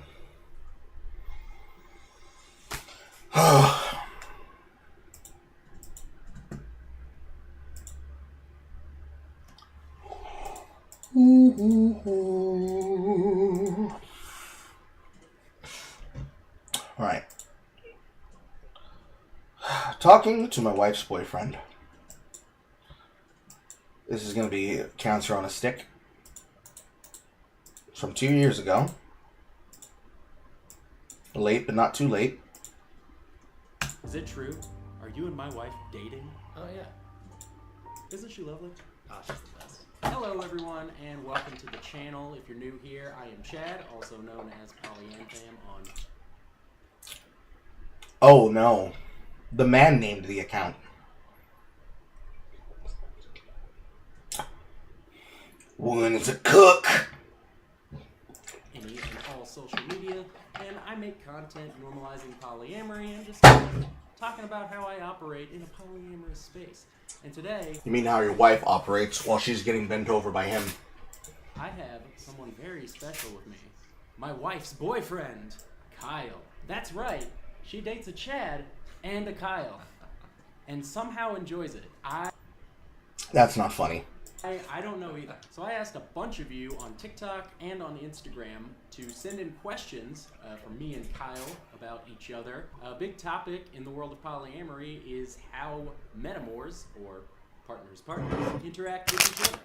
So maybe we can help answer some of those questions today. How you feeling today, Kyle? Feeling pretty great. Thank you for joining me on the channel. You will be a great resource to a lot of people who are seeking advice, help, just ways to deal with being new to polyamory. I can almost promise you nobody's going to you for advice on polyamory, and they're certainly not going to admit it when they meet their fucking cuck, when they meet the person that's cucking them. No, I refuse to believe that, bro. I refuse to believe.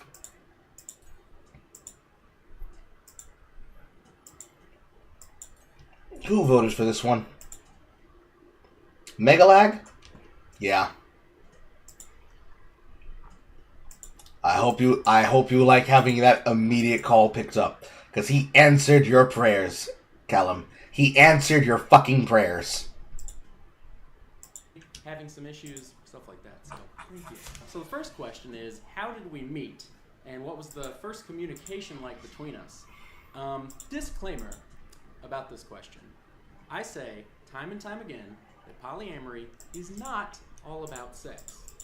That said, we did meet at an orgy. Now, we were debating. That's not funny. That's depressing. I'm sad on the inside now. You did this to me. You did this to me. How dare you? Skipping this question just because we didn't want to reinforce the stigma that polyamory is all about sex, but I wanted to keep it because I kind of realized that meeting a metamor at an orgy in the beginning of my polyamory journey was terrifying. I would have never imagined that, but when we finally did meet, it was fine. It didn't matter where we were, like what was going on around me. It was still fine. Like I already knew of his existence, but just hadn't met him face to face. And we didn't really have any problems, did we? Not even, no. Not even a little bit. Like, on the scale of potential awkward, like, I've met metas before on, like, a double date situation, and that was more awkward to me than the situation in which we met. It felt, it not really organic. I guess it's really organic when you're just at a party with a bunch of people. Yeah. No matter the activity level, right? So that's how we met. How did you meet Paige, our mutual partner? So Paige and I have a lot of mutual friends. The poly community where we live is pretty small. I bet. We actually met at the local rock climbing gym, and then later met up at somebody's house. They were having people over for drinks, and got to talking from there. I know that I now go to the rock climbing gym with you as well. Our mutual partner broke her leg and couldn't go for a bit, but that was a couple buddy moments for us, really. Yeah. How, if asked, would you label your relationship to me? I mean, we're friends, metamors. Doesn't get much simpler than that. Exactly. I think people tend to overcomplicate things like that and stumble over it and just be like, well, I don't know, it's kind of weird, and like feel the need to like explain their entire relationship with everybody just to put it in context, but really, Well, I don't know. It's kind of weird that the fact that you're super fine with this guy who you ended up meeting at an orgy. Specifically, you met him at an orgy that you apparently were at with your woman.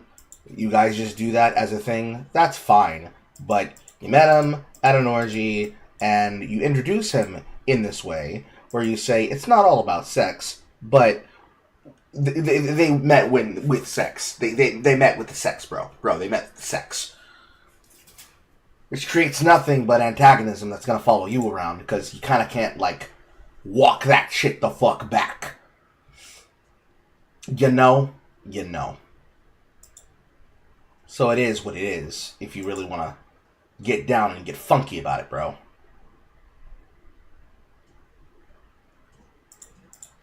There's no walking that one off. you don't have to. No, It's fine. you really don't. People that put too much emphasis on that as a rule, I think it ends up being a lot more awkward. It kind of comes off as, okay, well, this is how it is. This is, these are the rules of engagement, and it's just like, okay. Am I allowed to talk to you? Like, was there any hesitation with dating someone legally married? Was there fear, discomfort, anything like that? Not really. For me, starting to talk to somebody who is already in an established relationship is a little bit easier whenever it comes to, I guess, anxiety about a meta, because it's not like I'm worried about a fear of loss. That other person was already there before me. So it is easier for me, and I've just kind of gotten in the habit of listening to what my partner's boundaries are in their own dynamic and making sure I try my best to adhere to those and trust that they do the same. We'll kind of dig into that a little bit with these other questions too, but it's really important, is just as long as your boundaries with your partner are respected and they're making sure that their other partner's boundaries are respected, there doesn't have to be necessarily this whole thing about it. Right. Not just respected, but actually discussed. Exactly. On that note, how did you feel about coming into a dynamic with an inherent hierarchy? I know that we try our best to be non-hierarchical, but there are certain things, living with someone, being married to someone, that kind of, reinforces it even if you're trying to back away from it. So how did that feel? So I don't have a problem with hierarchy as long as the difference between practical hierarchy and prescribed hierarchy is maintained.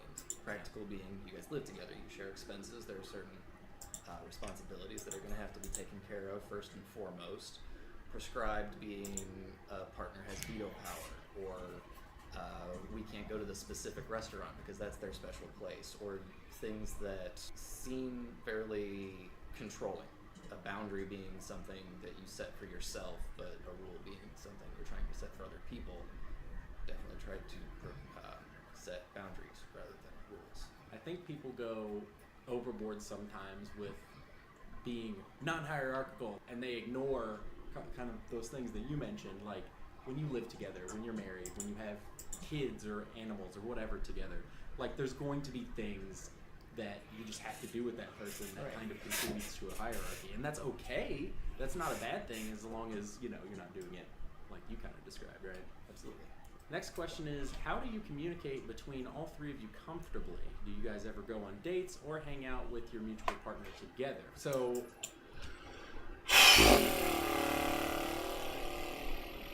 I don't think I could ever do that, man. I'd probably break his neck. I'm not joking. The situation that I'm currently in here. She's in a situation where she feels self-conscious about the living situation she has to deal with. Zulian's family is completely acceptable and fine with the situation, and at no point in time reject me as her partner, because they've accepted things about their son that is just true. The only thing they're cared about is the same thing I'm cared about, which is his safety. That's an ex-partner that she's been with. She does not intend on being with him anymore because they're not compatible in that way. And it just is what it is at the end of the day. Which is nothing. Meaning that he is nothing to her in that capacity. Because I'm pretty sure I'd crash out. We just kind of talk. Yeah, there's not really a prescribed way to go about it. As for like dates, no, not so much. But you know, like new movie comes out, all three of us want to see it. Yeah, we'll hang out, or we, like you said, we climb together fairly regularly. Just all three of us, and it is what it is. That kind of brings up an interesting point of like, what does constitute a date? Because I mean, if we're all three together, we're not dating, but Paige is dating both of us, then, you know, maybe it's a date for her, two different ways, but not a date. So, yeah, that's a very interesting... I would agree with you that it always feels like more of a hangout. We do stuff with the three of us together, and we do bigger group activities with other friends, other partners. It is weird how you define a date in that context, right? Whatever you make of it, call it a date before you start, I guess. How do we figure out who gets what time? New to poly and struggling with this. Google Calendars are your friend. Yes. This kind of changed for us because for a while it was just kind of week by week, right? Just touch and go, just like, oh, when are you available? When am I available? Kind of coordination between the three of us. I think it's helped a lot that now you have a couple of days where Paige goes over to your house on those days. And then I have a day per week where we have like a set date night. You know, but I also live with her, so there is that. Yes. So there's a lot of time we spend together that isn't just, you know, a set date night. So yeah, that changed a little bit over time, and it can be structured. It doesn't have to be. It just kind of depends on the communication styles of everyone involved, really. Because both ways worked for us. Yeah. We didn't really struggle when we didn't have the, you know, structured days, right? No, it was just easier. You know, one person has a more chaotic schedule than the other, so it was a lot easier to just say, all right, we got, you know, Mondays or that's the night. So less about our dynamic and more of just about you dating in general. What kind of questions do you ask someone when you start dating them in a polyamorous context or otherwise? I always like to try and think for myself what it is that I'm looking for before going on a date and what I can theoretically manage should said date go very well and lead to additional dates. So I also like to ask whomever I'm on a date with what it is they're looking for. What kind of time do they have? But you're just describing going on dates with his wife, right? Like, that's what you're doing. You're describing when I am ready to go on a date with your wife, I decide if I can be able to handle fucking her later that evening. I'm not sure why you're beating around the bush this way. That's just me.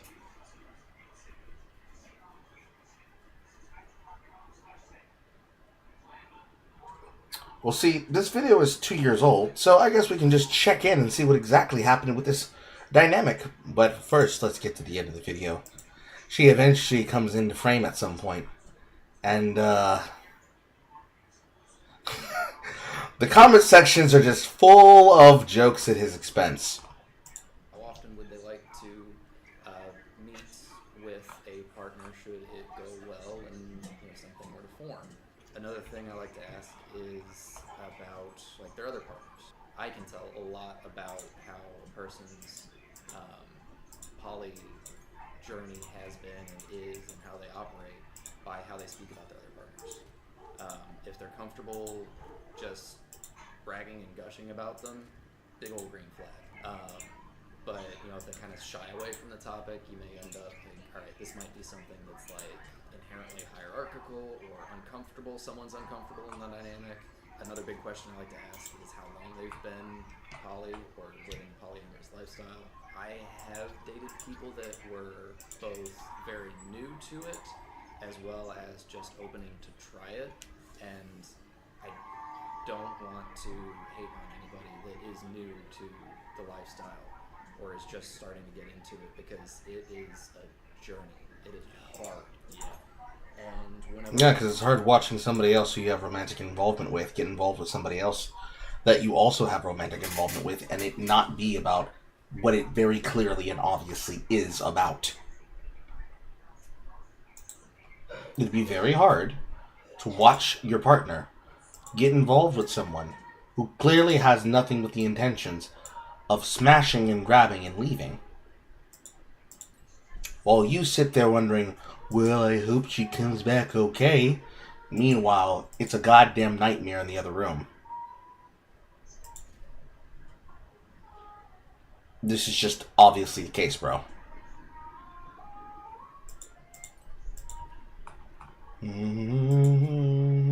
when I was just starting myself, I came across a couple of people that were not interested in seeing me immediately after I told them that I had only been poly for a few months.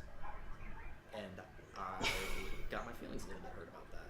Like, I've done the self-work, I know how to do this. And then, 3 years down the line, looking back, I cannot blame them in the slightest. Yeah. Because it takes a lot of extra emotional stakes in a lot of contexts to be able to help someone along that journey. And that's not something that I personally have the time for. So what I generally ask is, what is it you're looking for? Tell me about your other partners. How long have you been polyamorous? I see where you're coming from with the, years later, I see what they meant, like, by not being comfortable dating someone who's just newly polyamorous, because I've had relationships like that. Some have gone well, some have gone not so well. One relationship I had, the person had never been polyamorous before and was essentially polyamorous. As toxic as this sounds, let me finish. For me, I know, but it ended up being just fine. We later had a very amicable breakup after years of dating, Yeah.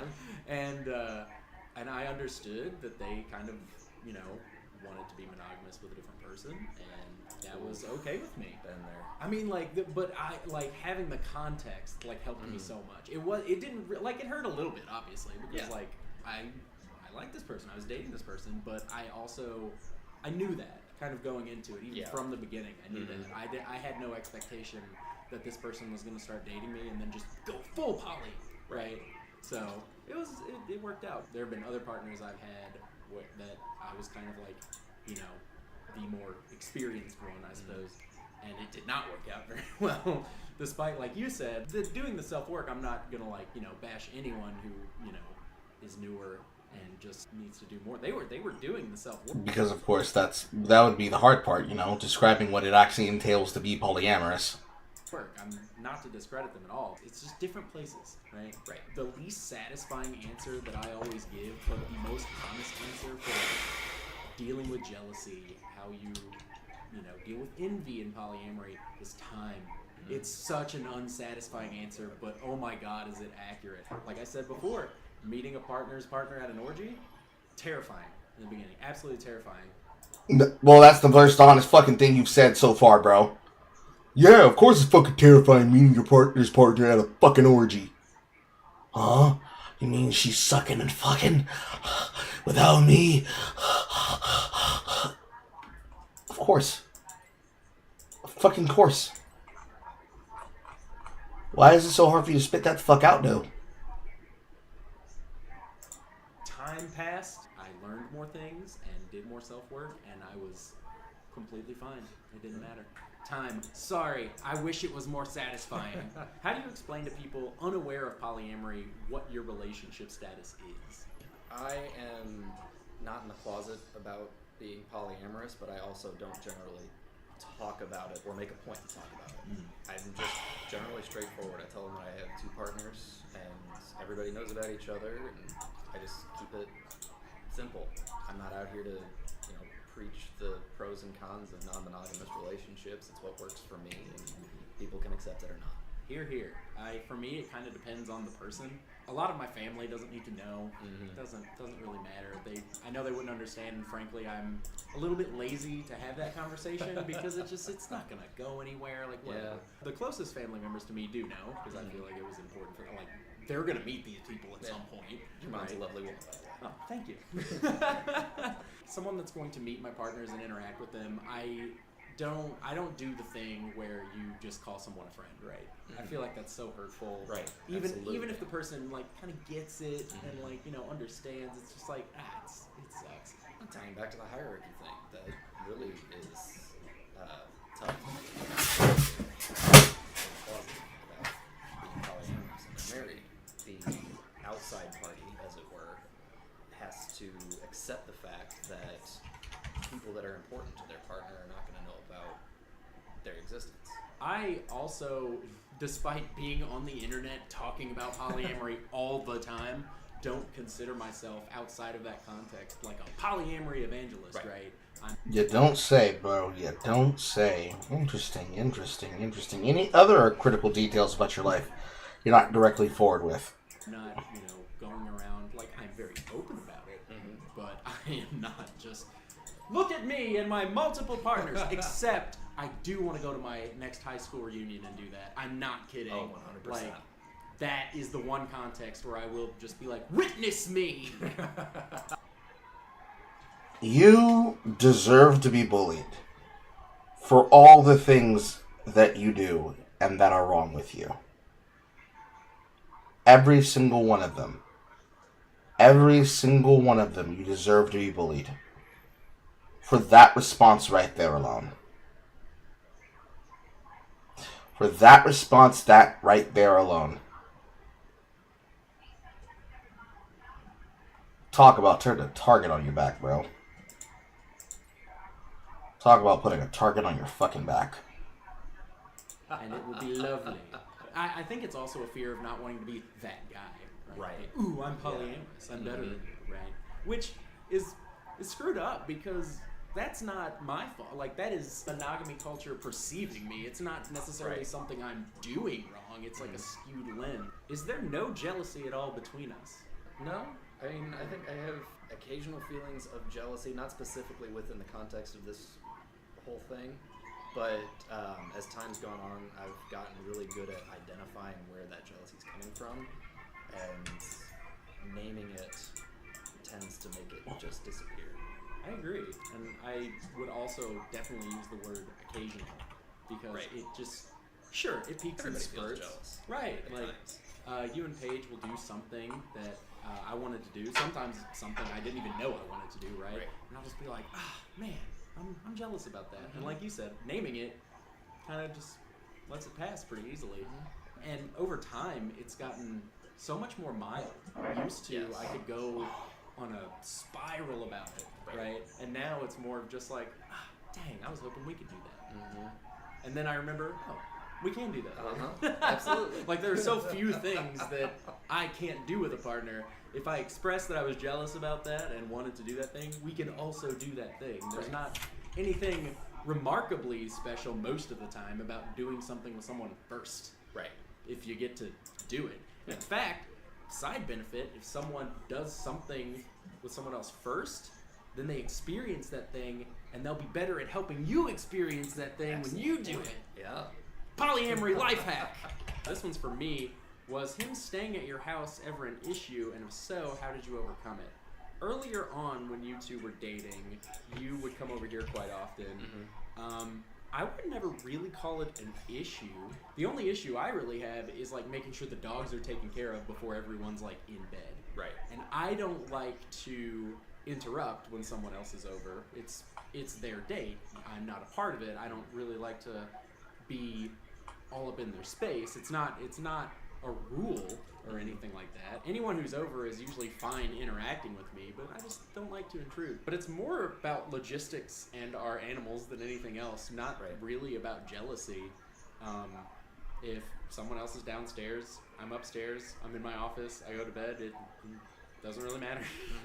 Do you recall any issues that you had when you were coming over here more frequently? I didn't have any issues. I was always a little bit nervous of overstepping any boundaries that I was unaware of that may have not been communicated to me. I was wrong. There weren't any that were not communicated to me. This was kind of like the first instance of, like, this is a regular and okay thing to, like, have someone over while their partner is home. Was there a sense of, are they under communicating or just really chill? Right. Was exactly. that it? That was exactly it. Yes. Turns out pretty chill. How do you work through seeing how another person impacts your partner's feelings? It's a challenge to try and separate myself from the situation. Why would that be? Why would it be hard for you to be able to have that moment? Wouldn't it be just as simple as you see them having fun and you're there watching them have fun and you just support them in their moment? Hold their hand? Come on. What would be hard about that, bro? You're acting as though there'd be something very difficult and hard about this.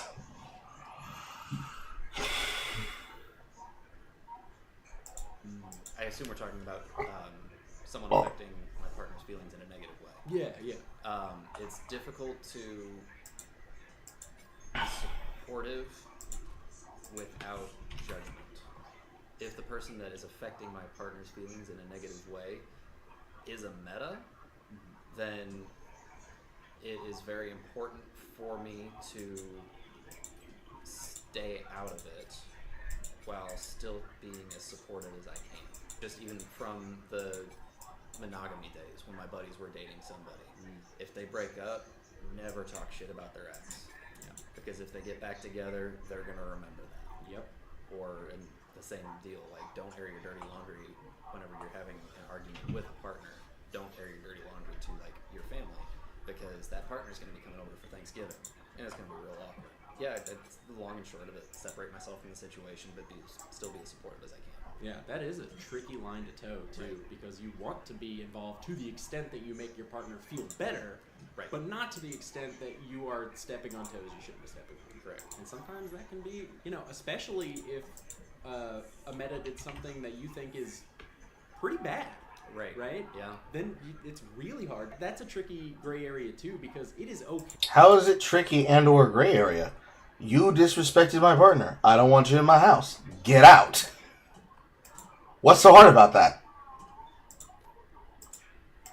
This is a very cucked position to start from, bro. This is a very cucked position to start from. That is... okay. It's a very cucked position to start from. Okay to express your concerns about metas to your partner. That is okay to do, but it's also tricky to do. Right. Because you don't just want to come off like I'm saying these things because I'm your partner and we have a hierarchy or something like that. You want to come from a place of genuine concern and well-being for them and not Somewhere, like coming from somewhere with insecurity. exactly. Insecurity. Exactly. These next couple questions I kept because I had something to say specifically about the wording. The first question is, did you feel like there was a specific turning point of acceptance of your meta? The second question, when your wife and her boyfriend first started dating, what made coping with that easier for you? And both of these kind of, the way these questions were phrased, there's a tendency, especially with people newer to polyamory, to just, this is how it is. You have to initially be a little bit adverse to this new relationship and then accept it.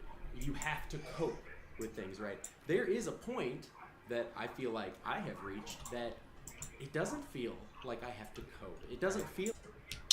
Why would you need to worry about feeling about coping?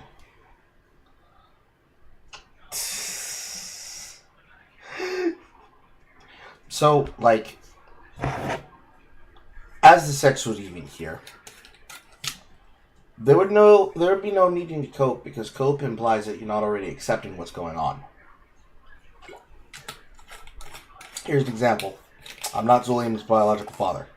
That does not mean that I have animosity because of that truth, in fact. There's nothing I can do about it. It happened outside of a relationship with me. Am I gonna hunt her down?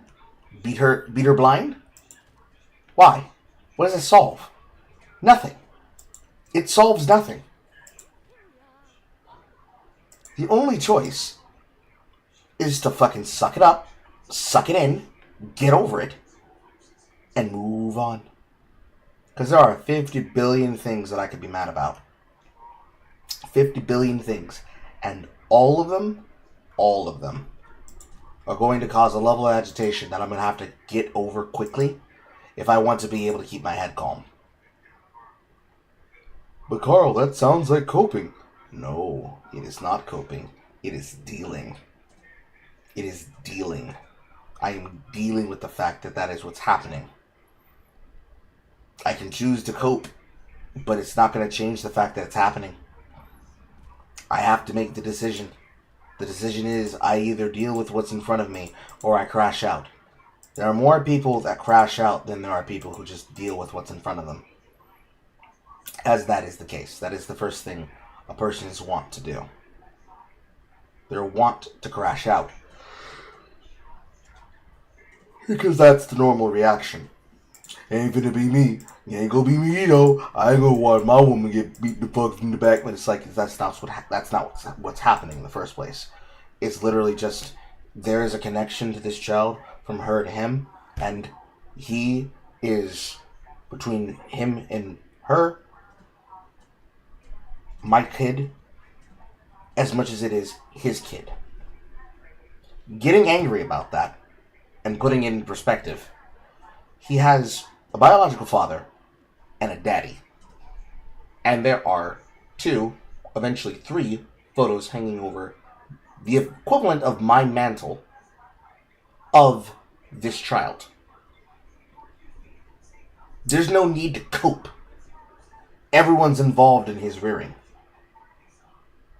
And he's going to grow up knowing that he's loved by both of his parents. And then also the biological father. There's no need to be mad. You do not have to be mad. Outside of that, anything that a person tries to bring up to someone about it would itself be an attempt to get you to crash out, to make you cope. And the simplest answer to that is just don't cope. Forehead. I feel like I have to resist and then finally accept. It's just hey, this is the thing. Cool. Whatever. Right? It just comes from years of self-work. It does Yeah. get easier. So no, like there really wasn't any coping to be done. There certainly wasn't any sort of like resistance that I had to overcome and accept. It was pretty fine. And back to that time being the ultimate the ultimate teacher of lessons. Like it's just once you like get used to the process, it's so much better. In a more general sense, what specific things have you done to cope with discomfort or negative emotions while polyamorous, like while practicing polyamory? Something that I've kind of touched on before already was if I'm having, negative feelings, dig into it. See where they're coming from, try and name it, figure out what it is. And Actual good advice. That's useful in life, not just in being a fucking cuck. tends to make things a heck of a lot easier to process. And another thing is be comfortable spending time with yourself. Oh yeah. Because you can date multiple people, but the schedules aren't always going to line up. You're going to have a little bit of alone time, and that's okay. And not only being okay with it, but scheduling that time with yourself. Yeah. If you need time for reflection, self-care, etc. So many people can get lost within a relationship, and they kind of forget who they are, and making sure to schedule that time helps. Sometimes in monogamous relationships, people run into the issue of kind of being defined by their partner. With polyamory, it can be even worse. Yeah. With multiple partners, it's You have very multiple easily personalities. exactly. It's very easy to be. My relationships are who I am, right? Because they do take so much time, so much emotional labor. I feel like I've only recently fully embraced the alone time thing because I'm at a place right now where I have 2 what I would describe as committed, quote unquote, full-time partners. But with my work and my hobbies and my partners, I know that I don't have the emotional bandwidth to consistently date a new person. Right. But I will occasionally, pretty frequently, have nights to myself, nights alone. And I feel like just recently I've just been oh, this is actually awesome. Yeah. I'm not sitting there ruminating over just ooh, they have a date and I don't.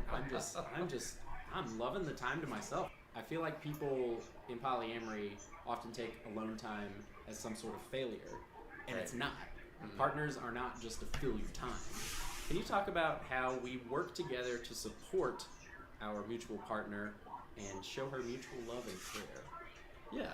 So this was probably earlier on in my relationship with Paige, so I'm sure you probably have a lot more context on it than I do.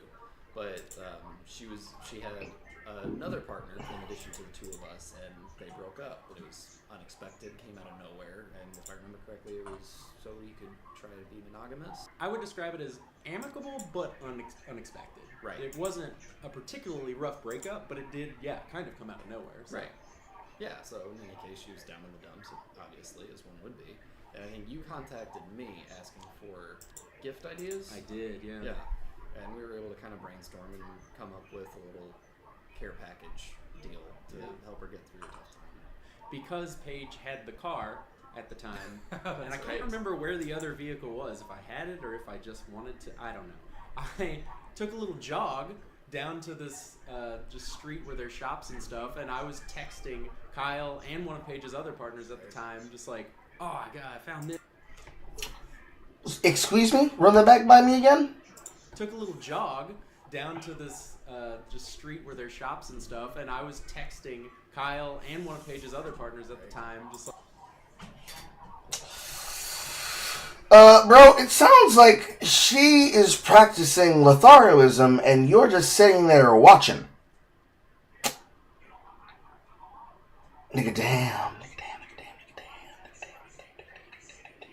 Nigga damn. Fucking meow. like, oh my god, I found this. There's this thing down here. Like, what do you think? Like, we're brainstorming these gift ideas. Funny thing was, like, I got something for her. You contributed to the care package. Another of her partners contributed to the care package, and that partner's wife contributed to the care package. So it was very much a community effort. Yes. I think that really helped her. Oh, absolutely. We did a great job. Yeah. Meta teamwork. Do we have boundaries regarding venting to each other about our mutual partner? I'm not sure any that have been established legally, but I tend to not do that. This doesn't really differ that much from how you interact with just friends, right? Yeah. Like, if you're friends with someone and their partner, like, you don't talk shit on that partner. Like, Yeah. it's like, and usually if I'm having a problem with Paige or another partner, I go to them first. Right. I don't do a whole lot of venting to other people. Yeah. Like, if I can't resolve it with them, you know, we have communicated with each other, but haven't had like super deep like boundary talks because like ultimately that's on the mutual partner to make sure that my boundaries are respected in our relationship and their boundaries are respected in theirs. Right. You know, when your partner dates someone, that's not signing you up for more emotional labor, Yeah. right? Like, it's nice to do, it's nice to give, but it doesn't have to be this whole thing, right? How have we bonded when hanging out one-on-one, and what do we like about each other? Well, you helped me move. Yeah. I really appreciate that. We had the stereotypical, pizza and beers after the fact. So that was pretty dope. On my end, I like how you communicate with Paige and how you make Paige feel, you know? Like, you two have a very, what I would describe as smooth relationship. You see dating profiles that are like, I'm not about that drama, which is a clear red flag that they are all about drama, by the way. 100%. In case you didn't know. Legitimately, that's just never really the case. It's very... That's a fucking lie. We have watched how many polyamorous relationships over the years? Not just on TikTok, not just on YouTube, but literally as a case example. With the most famous one being 4 men, 1 woman pregnant with one of the least uglier children's child, and the one who looked like his name was Kyle broke that child's fucking leg after he was born? Yeah, no. There are definite problems that happen with polyamory, bro. Because people change, desires change, perspectives change. They sometimes change for the better, they sometimes change for the worst. Most of the time, they usually change for the worst. Because it brings something out in them Because it's one thing to say that you're going to talk about it. It's another thing to plan it. And it's another thing to follow through with it. I should know. I've been the man that have watched relationships die because of something that she chose to do with me. Go with the flow, very, work things out if we need to, stuff like that. And that's what I appreciate about you. Well, thanks, man. Did you get that reference? Did you get that reference, you two? Do you ever feel the need to compete with each other? And if so, how do you resolve those feelings? Not really. Her and my relationship is its own thing. Her and your relationship is its own thing. And we're, separate, apart from whenever we all hang out and stuff. She cares about me in an entirely different way than she cares about you. Like, you can't quantify love, so why try to compete with it? I only try to be collaborative and not compete. There is one thing that I thought of when I was reading this question. When we went rock climbing, one of the first couple times, you were clearly better than me. Okay, fair. But And you have far surpassed me at this point. But I don't know about that. But but I kind of just like wish I could do that. So that kind of competition. It wasn't even about our relationships necessarily. Yeah. But it was more in a way of just like I'm gonna be able to do that and like learning from you instead of competing with you or trying to outdo you. I was just like, that's how he did that. That's how I'm gonna try to do it. Yeah. Because for those of you who don't know a lot about rock climbing, height makes a big difference. And sometimes you climb with people that are a different height than you, and they have to do slightly different things. We are at least sort of similar heights. You got that wingspan. I got the wingspan on you. Got that wingspan though. Some of the grabs, I'm just like, Kyle. It was more inspiring than competing. How has masculinity played a role in our relationship as metamors? This is a big one for a lot of people. Not necessarily us, but this is a huge problem that a lot of men have with their partners dating other men. There is a toxic part of masculinity that tells us, like, we own our partners, we have to protect our partners, shield our partners, and That's still your job, even in a polyamorous relationship. It's still just something you're then balancing between other partners. It's not something that you are doing yourself alone. It's something you all are doing collectively together, each other, while you're dealing with whatever it is you're dealing with when you're dealing with that thing you're dealing with. You're not concerned with controlling the partner. You're not concerned with stopping the partner. You're concerned with protecting the partner. Because there are things that might happen that some people are not going to treat properly. Because they're going to act some type of way, feel some type of way, behave some type of way. That's simple enough to understand, bro.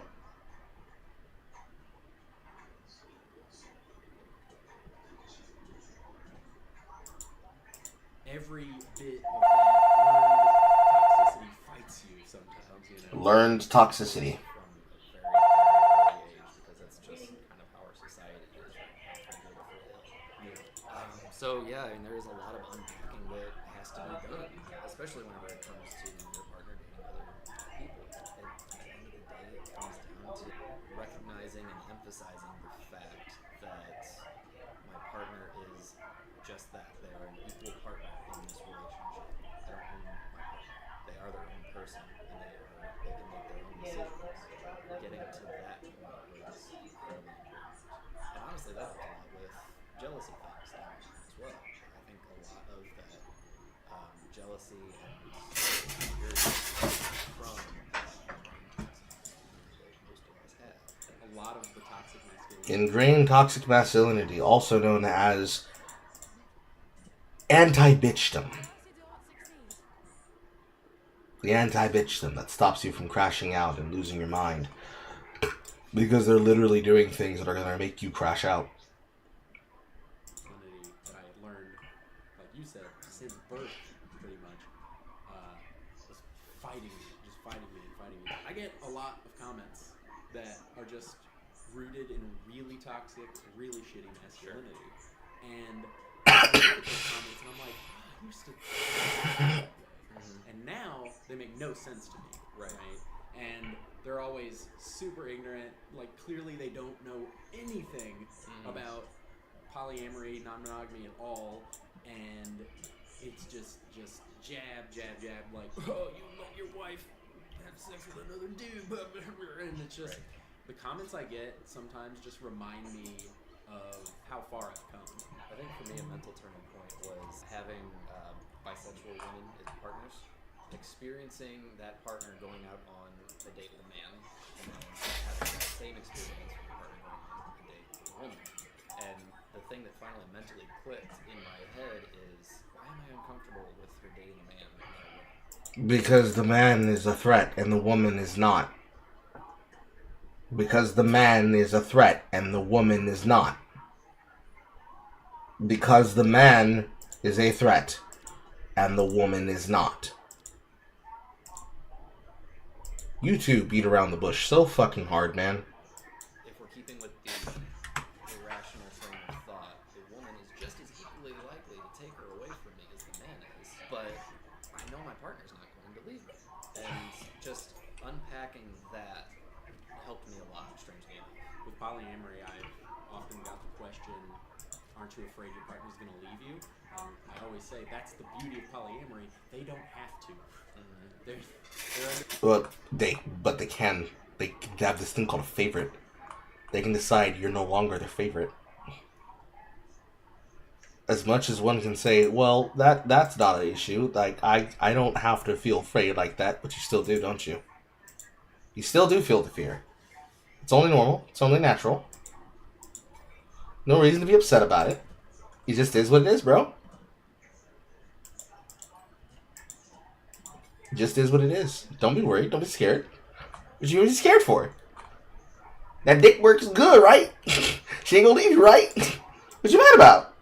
Under no obligation to do so. So, no, I'm not. There's also kind of a pseudo-feminist argument. It's just like, oh, well, men are, in general, like, less trustworthy, right? Which, there's some validity there, I feel like. We don't have the best track record as a gender. However, I trust my partner's judgment. That's not for me to decide, right? I know that my partner is capable of weeding out men that are going to manipulate or be horrible or anything like that. Are you sure about that?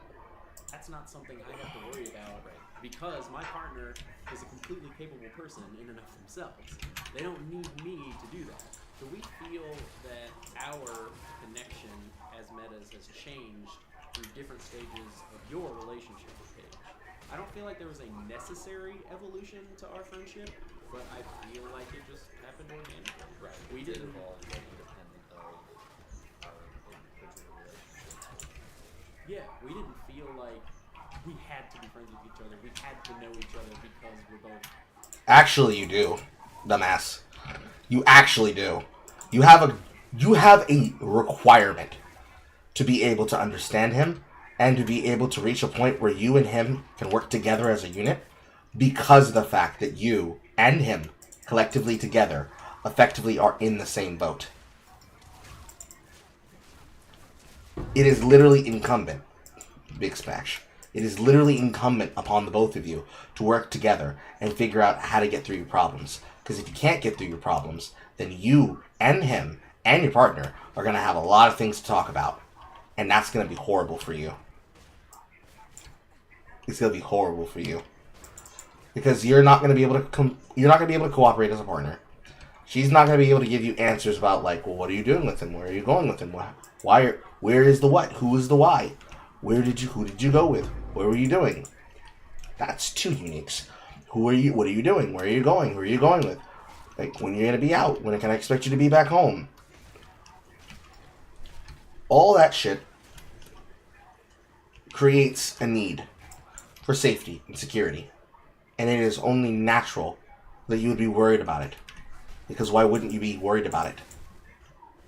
To cope and say, that's not my concern, and what she does with whom is not my problem, that is cope, sir. That is cope. By any other language, that is cope. And you need not cope. You just don't need to be mad. You do not have to be mad. The other boyfriend take good care of wife. Yes, take good care. Good penis. Seeing her, we just, hung out together because we were seeing her, and we kind of like each other. Yeah, works out. So we did have a couple of requests for a hug. Alright, Sweet. Hug me. But the camera's at a weird angle. There we go. Oh, we're good. We got it. In frame. Look at us. Professionals. There you are. There you guys are. Thank you, Kyle, for joining me. Absolutely answering questions. I feel like this is going to be really helpful to a lot of people because I keep thinking about my little baby polyamory self. I wish I heard this conversation back then, right? It would help so much. So I hope you all benefited from it. If you liked this video, there's a whole lot more to come. Subscribe to the channel, like this video, all that good stuff. Until next time, peace! So, this video was made 2 years ago. Let's look at the channel update and see what's changed. That's 3 uniques. Why did I receive 3 uniques in that short of a time period? What the fuck is going on? Now, let's check and see where... Shut up, Rizu. Let's see where the channel is at now. Polyam fam? Hey everyone, my name is Chad. I know, I don't really like that. It's here, it's here, it's here.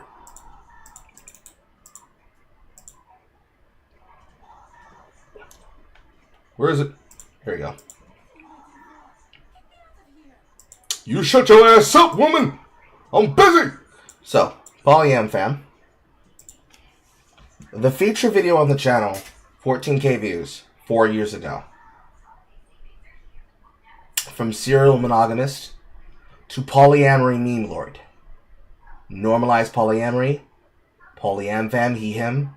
I make videos to normalize polyamory and build a polyamorous community.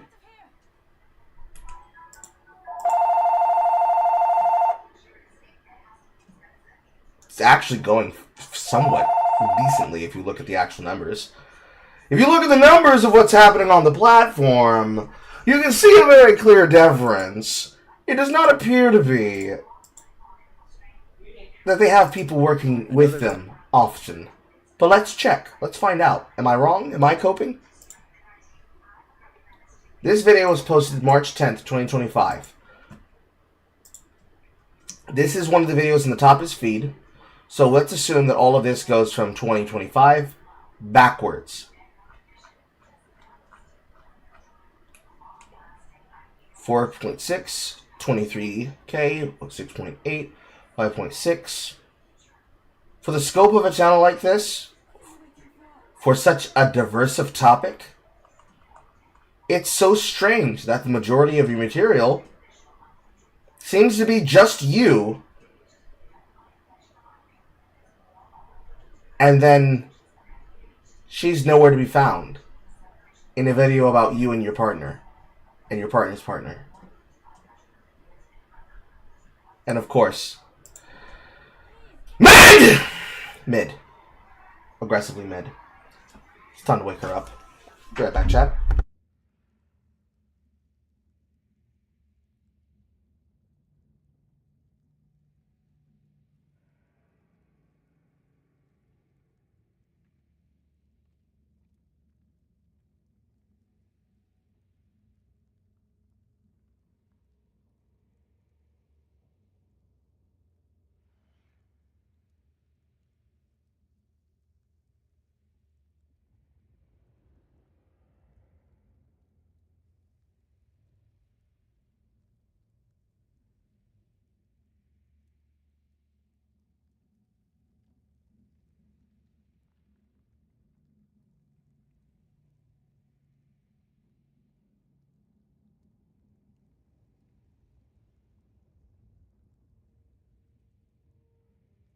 What are you waiting for?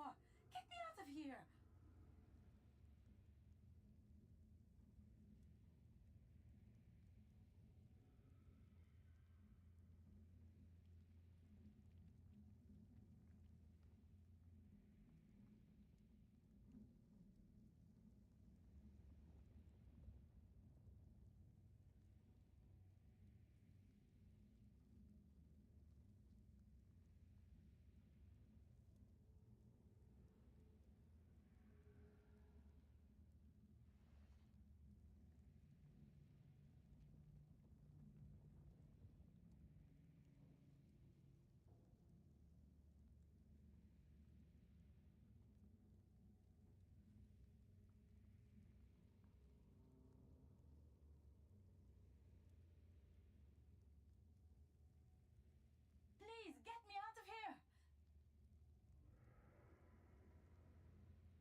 waiting for?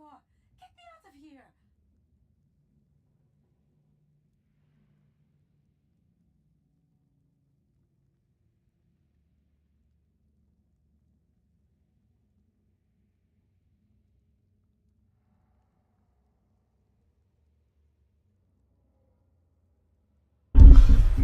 Alright. So. While Rizu's complaining in the background that I need to let her out of her cook cage. At some point here. Are you having problems? In September 22, 2023, is when this woman decided to dye her hair. How do you cope with being... And they selectively wanted to answer questions from people looking into their relationships. My name is Chad. I know, I don't really like the name. Hey everyone, my name is Chad. Is it true? Shut your ass up, Rizu! And this video was made May 2022, 2023. So, your recent content on your channel, up to 2 years ago, and this is the third to last video that you made based on your polyamory TikToks. So, you have a failed dead channel that you don't actually interact with, where you coped about your dating relationship with your partner. Assuming that your partner lives with you because she's married to you. You don't have anything else there. You have a shop, you have a TikTok, you have an Instagram, you have Facebook, you have a Twitter. Your Instagram, mid-size following, some level of activity. It's the same reposted content from the other content. So cross-posting across platform, which is normal. A Facebook group for the content creator page, which is going to probably be more popular, question mark? Somewhat popular. And by popular, I mean not, because we are not using Facebook. And then your Twitter account doesn't exist. Okay. Place your bets, chat. 1 to 10. Is this man crushing cooch? You find out, you decide. Then back to your TikTok. That's all your content. And it's literally just, I don't know. It says he's a shitlord. He's a meme lord. But I'm not seeing it. So let's just look at one that draws my eyes and my immediate attention. Alright? Fuck all this shit. Right here. Today in Made Up Problem. What's a made up problem? What is the made up problem? Let's find out what the made up problem is, chat. We gotta find out what the made up problem is. Problems that nobody should care about. Apparently people are upset that Usher hugged Alicia Keys during their Super Bowl halftime performance. At first I thought this was a satirical joke for obvious reasons. Then I mean, why would it be a satirical joke for obvious reasons? Are you not aware of how At first many I thought this was celebrities Super Bowl actively halftime cheat openly? Period. Now, let's get this straight. Raymond and his filthy penis, he's been around the block. He's been around the block. So, shut your ass up, Rizu. So, understanding that he's been around the block, they have a performance last year. He gets it behind her. He's holding her in the performance while she's belting. Should a married woman let another man touch her this way for superficial gain? They live in the world of Hollywood. They could be fucking behind stage and it would not matter because they're performers. Not a factor. And yet, let him speak for himself, chat. At first I thought this was a satirical joke for obvious reasons. Then while scrolling through my feeds I came across multiple live streams with panels of people discussing this issue. What? This isn't a debate. Nothing bad happened because both of these people consented to this performance. Link in bio for the shirt. Another key word of that is performance. They were doing their job. This was choreographed. God, there's a world full of people that call me snowflakes that get bent out of shape about this shit. I am going insane. On this Normal people looking at a grown adult that even if they might be performers, there's still a way to be able to do a performance where it's clear that it's all performance and not seemingly like she's just completely okay with it, walking it off, and everybody else is the crazy one. I mean, I guess if that's the argument you want to go with, bro. I suppose. It doesn't seem like a very rational argument to me. Seems like cope. But what do I know? I'm just some dumb chud. You know, like the kids say. page, I usually like to talk about things with some depth or nuance, but for this... You mean like your wife's vagina? That was too easy! Not necessary. We don't even have to do that. You do not have to be polyamorous to know that absolutely nothing wrong happened here. Today in Made Up Problem... So... How do you... Cringe. Well, let's just scroll down. Next one. Know if you're polyamorous. There are two harsh realities here. Some people have just known their entire lives, but if you're not one of those people and you've been monogamous your entire life and you're dipping your toes into the polyamory pool, I don't think there really is a way to know for sure until you have some experiences. You can read every book about polyamory. It's really easy to figure out if you are polyamorous or not. Which is to say, if you're selfish and greedy. Are you content with being alone? Not lonely. Alone. Alone, alone, alone, alone, alone, alone, alone, alone, alone, alone. If you can't be alone with your thoughts, you are a codependent system. And if, while alone with your thoughts, you feel a twinge of saying, what are they doing? You have jealousy, and therefore cannot be polyamorous. If you cannot take a nap, knowing that your girl went out on date night, or girls' night, or a girl's vacation, and you not wake up thinking, is this girl about to come back home pregnant to me? You're not ready. Simple as.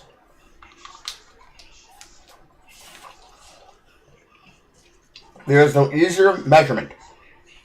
If you cannot handle being alone, and bonus meme, if you have a crippling need to be controlling and are restrictive because of the fear of unauthorized contact, you're not ready. Granted, if you're doing this, you're not ready for a relationship, period. It doesn't just apply to polyamory. It's the basis of boundaries. That's what makes polyamory work. There are things that you do not do. There are places you do not go. There are things that you do not say. There are arguments that you do not start. There are questions that you do not ask.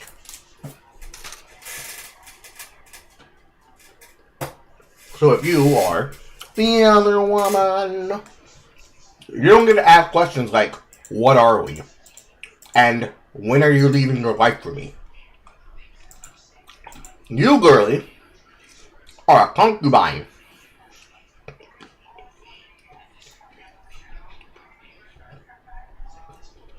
And as a concubine, you ain't doing shit, repeat, ain't doing shit with the homies.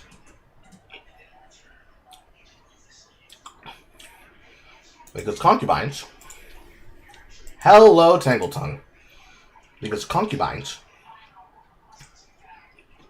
do not get to do those things. That's not your job. Your job is not to cause problems and stir up trouble. Period. Past that, You better be living like the fucking Apothecary Diaries. You better turn into an Albow. You better tell them concubines, hey, yo, you better bounce on it viciously. Because if you have no intention on being the target, if you ain't the fucking concubine, you're a wingman. The best dynamic that could ever work for polyamory is there is a clear dominant of the situation. There is the one that is having the fun. And then there is all the people who serve as the entertainment. I'm pretty sure even right here, he has a running joke about it. What's that?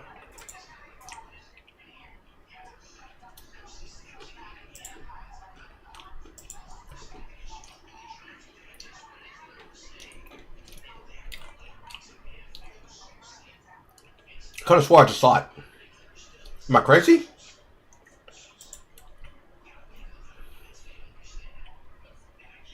I could have swore I just scrolled across it.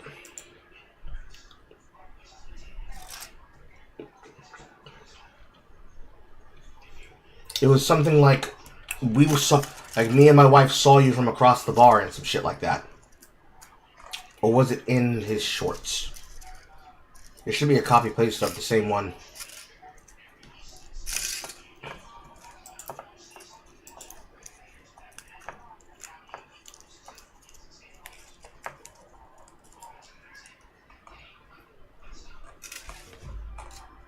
Am I crazy? I think I'm crazy. I might be crazy, chat. It is valid to want an open relationship that's purely physical and not emotional, but please, please be careful when setting rules that say you can't catch feelings. I know I'm biased because I'm polyamorous and completely open to romantic feelings, but I see this cause problems for so many people. Regardless of your intent, when you're physically intimate with somebody, there's a pretty good chance you're gonna feel some emotional intimacy too. Telling yourself you won't because you're not allowed to won't stop it. Instead of setting a rigid rule for it, I think a much more useful approach is to talk about what happens if you do catch feelings.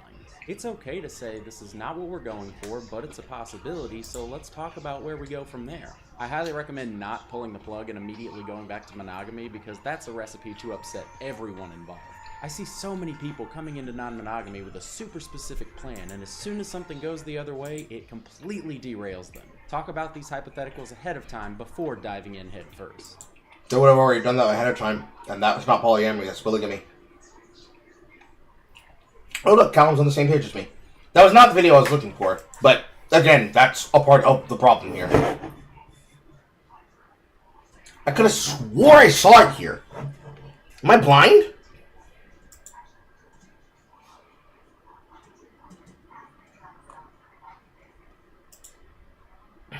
Hey everyone, my name is Chad. I know, I don't really like the name either. But online, I am better known as PolyaMFam. I make content. I might just be blind.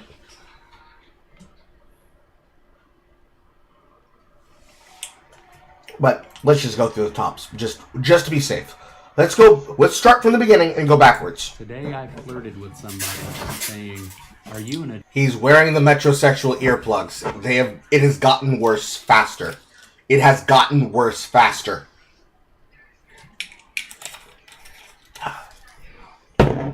Adorable panda, because I want to fuck.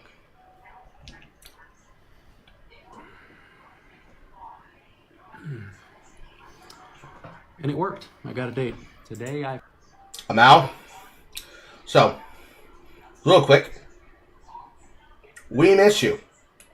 Bipolar ADH Witch.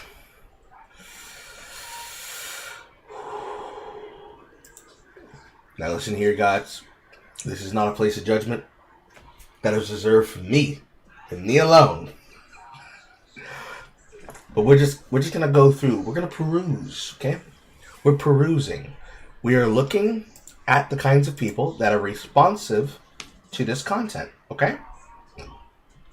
All bodies and all people are beautiful. But I'm noticing a trend already, and I've only clicked on one. Let's keep going.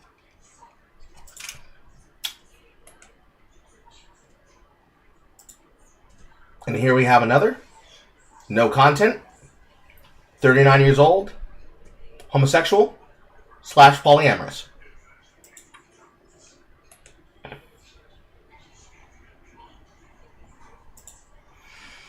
Mandy Girl, Canadian millennial wandering through life. One video. It's of their dog. Does anybody notice anything about Mandy Girl? Anything that might be concerning to us?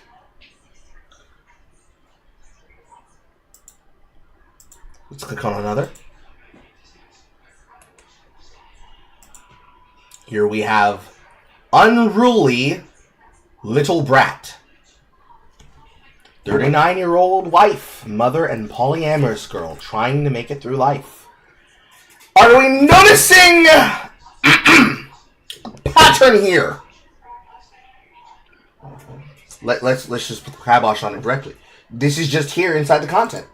Here's to us, here's to love, all the times that we fucked up. Here's to you, feel the... Are we noticing a pattern here? Are we noticing? Are we noticing? No, Sujan! No! Sujan! Just notice, okay? We can't judge, right? Judging is illegal. We are allowed to notice, okay? Are we noticing some important information? Some very key information. Especially off of this TikTok.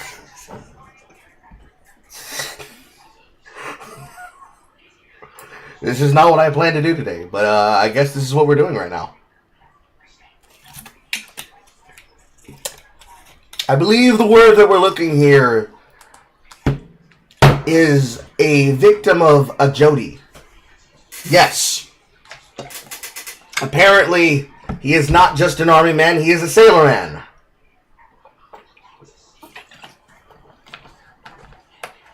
It is entirely possible that on this polyamorous journey that this woman is on, because she doesn't say anything about him being on the journey, it is entirely possible that on this journey that she's on,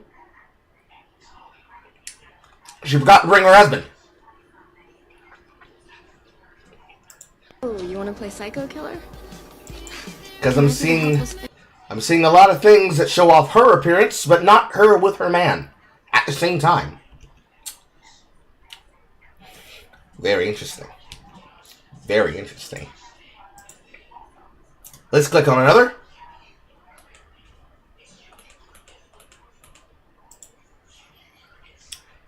Avacillion? Avacillion. The normal build. No content. Cody Valuv. I am a derogatory, yet southern stereotype, author of Harangi Fire, Blue Collar Man, gifts below. This one actually does post content. The Cajun Crippler. Let's just skip the pins, since they aren't popping, and let's just go to the content that's here. Because for some reason, this person has a lot of followers, and yet this is the content that's popping on the channel. And it does not appear to get better. It does not appear to get better. So it would appear that this is a dead account. Well, okay. Video number 1. You have a blue-collar man in your life and you have no idea what to get him for Christmas? Is he the kind of man that when you ask him what he wants for Christmas, he'll go, oh, hell, I don't know. Or, sugar, you ain't got to get me nothing. Well, come in close. I'm going to help you out. Every article I've seen online where it's like, what to get hubby for Christmas, it's always put on by like Cosmo or Nordstrom's or some other kind of frou-frou shit. Like, your man is not going to enjoy a pocket square or a pair of Oakleys or something like that. He does not want a money clip with his name engraved on it. I'm going to show you 10 pretty easy things that are not hard to find that your man will absolutely dig. Praise the Lord and pass the ammunition, because that is a perfect stocking stuffer for your blue-collar man. So, selling me something. Next. Hey, y'all seen that trend of the wives that look in the camera and go, here are all the things that we've stuck up our butt as a married couple. Me, nothing. Him, and then she cuts to him and he talks about golf clubs and stuff. Clearly she's tricking him in. It's hilarious, but have y'all really never put nothing up your butt? Just between us girls. Is this for the bit, or have y'all really never stuck stuff up each other's butts?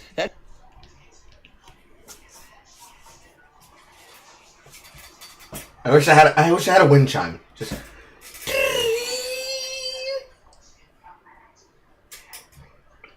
self-explanatory. It's like a wind chime. Oh, I wish I had something glass. So, it's followed by exactly who you think it'd be followed by. It's followed by people who are happy to say that they're polyamorous in, like, a party, but they aren't quite popular in a way where it seems that they're up and up on their content. And this person basically lives only on TikTok. They have abandoned their channel for the most part. I don't know why. I don't know what would provoke them to abandon it, but they have not posted a single thing. I don't know, man. I don't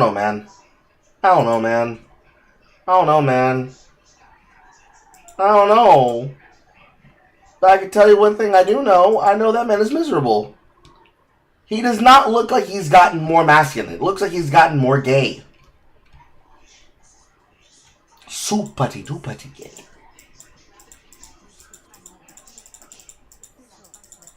Super-duper gay. And looking back to stream ideas, I am not sure I understand what Parlo versus Internet Adjacent over bad hookup is. This one will require a horror to hold my hand. However, this one we can understand clearly. A black man's mental health versus virtue signaling racial tension. Hi. This one is an hour long. Hello, Leon. My African brother from another mother. Video, as you can clearly see, is kinda long. And the reason is because it's been days of documenting several individuals who enjoy the idea of racial tension more than they do about someone's mental health. And I spent a lot of time just sitting back and waiting to see if there would be any official statement from the family, from Ben Crump, or anyone actually close to the investigation of the second autopsy in regards to Trey Reed. But as it stands, we are in November. I'm recording this on Friday, the day I'm gonna release this video. And it's embarrassing that we've gone on all this time and they've given people nothing. Now, I do respect a family's privacy and not wanting to immediately jump and say, hey, this happened to our family member, and I can respect that. My issue primarily is not with the family. It's with all the individuals you're going to see in this video who, as I mentioned earlier, do not really care about the mental health of anybody, but they will circumvent that conversation outright to fix it on one thing and one thing only, and it's their weird kink of race play. And with that all being said, here you go. The coroner needs to be investigated. The police who try to rush and close this case and call it a needs to be investigated. This family has been failed on every level. Now the second autopsy has came in, paid for by Colin Kaepernick. The DSU student had blood force trauma to the back of his head. They beat this young man, and now they're trying to rule it as this is just modern day lynching, packed up as... Well, that's just its own quite, doesn't it, chat? It's gonna be one of those videos. How dare you do this to me, Rion? The truth about what happened to Trey Reed cannot be buried. It cannot be covered up by officials and not by the police. That town is trying to cover it up. Justice for Trey Reed. Alright, so the Trey Reed update. They did a second autopsy and they found out he had blunt force trauma to the head. So supposedly the first time they said nothing happened to him, he just... So now they found that he got hit in the head before this happened. Now, when people were saying, "Oh, he," let's start using our brain. Let's start using this. In Mississippi, Why the hell would a black man hang? If you know the history of Mississippi, you know how it is out there. So they basically lied and said nothing happened to him, and then people were saying I was tripping. Even the Irish man, y'all know what I'm talking about, he said that didn't even happen. So just updating y'all on what happened. They did the second autopsy, and he had blunt force trauma to the head. So I don't know how in the hell he was able to, if he was hit that bad. So everybody who was saying I was tripping, who's tripping now? The things, but something even more horrific, in addition to what's already going on, that the mother said is that some of Trey's organs were missing. Some of his organs were missing. Now, why would his organs be missing? And at what point did those organs, was it discovered that the organs were missing? During the independent autopsy. During the independent autopsy. Correct. So the first autopsy, in your opinion and in the opinion of Sophia Reed, the mother, and the family, is that first autopsy was not incompetence or negligence. It was a cover-up. It is my opinion. Let me tell you why I hope that on October 5th, 2025 at 3:54 p.m. that I hope this is true. Because for you to run around and yell out to the top of your lungs, this is what happened to this young man. He did not take his life. He was beaten, he was battered, he was bruised, and they to demonstrate how much they hate black people on the 100th year anniversary of this college. And then you tell people that it was broken arms, broken legs, and then that story dies. And now the gimmick is trauma to the back of the head and missing organs. You had better hope that this story is true.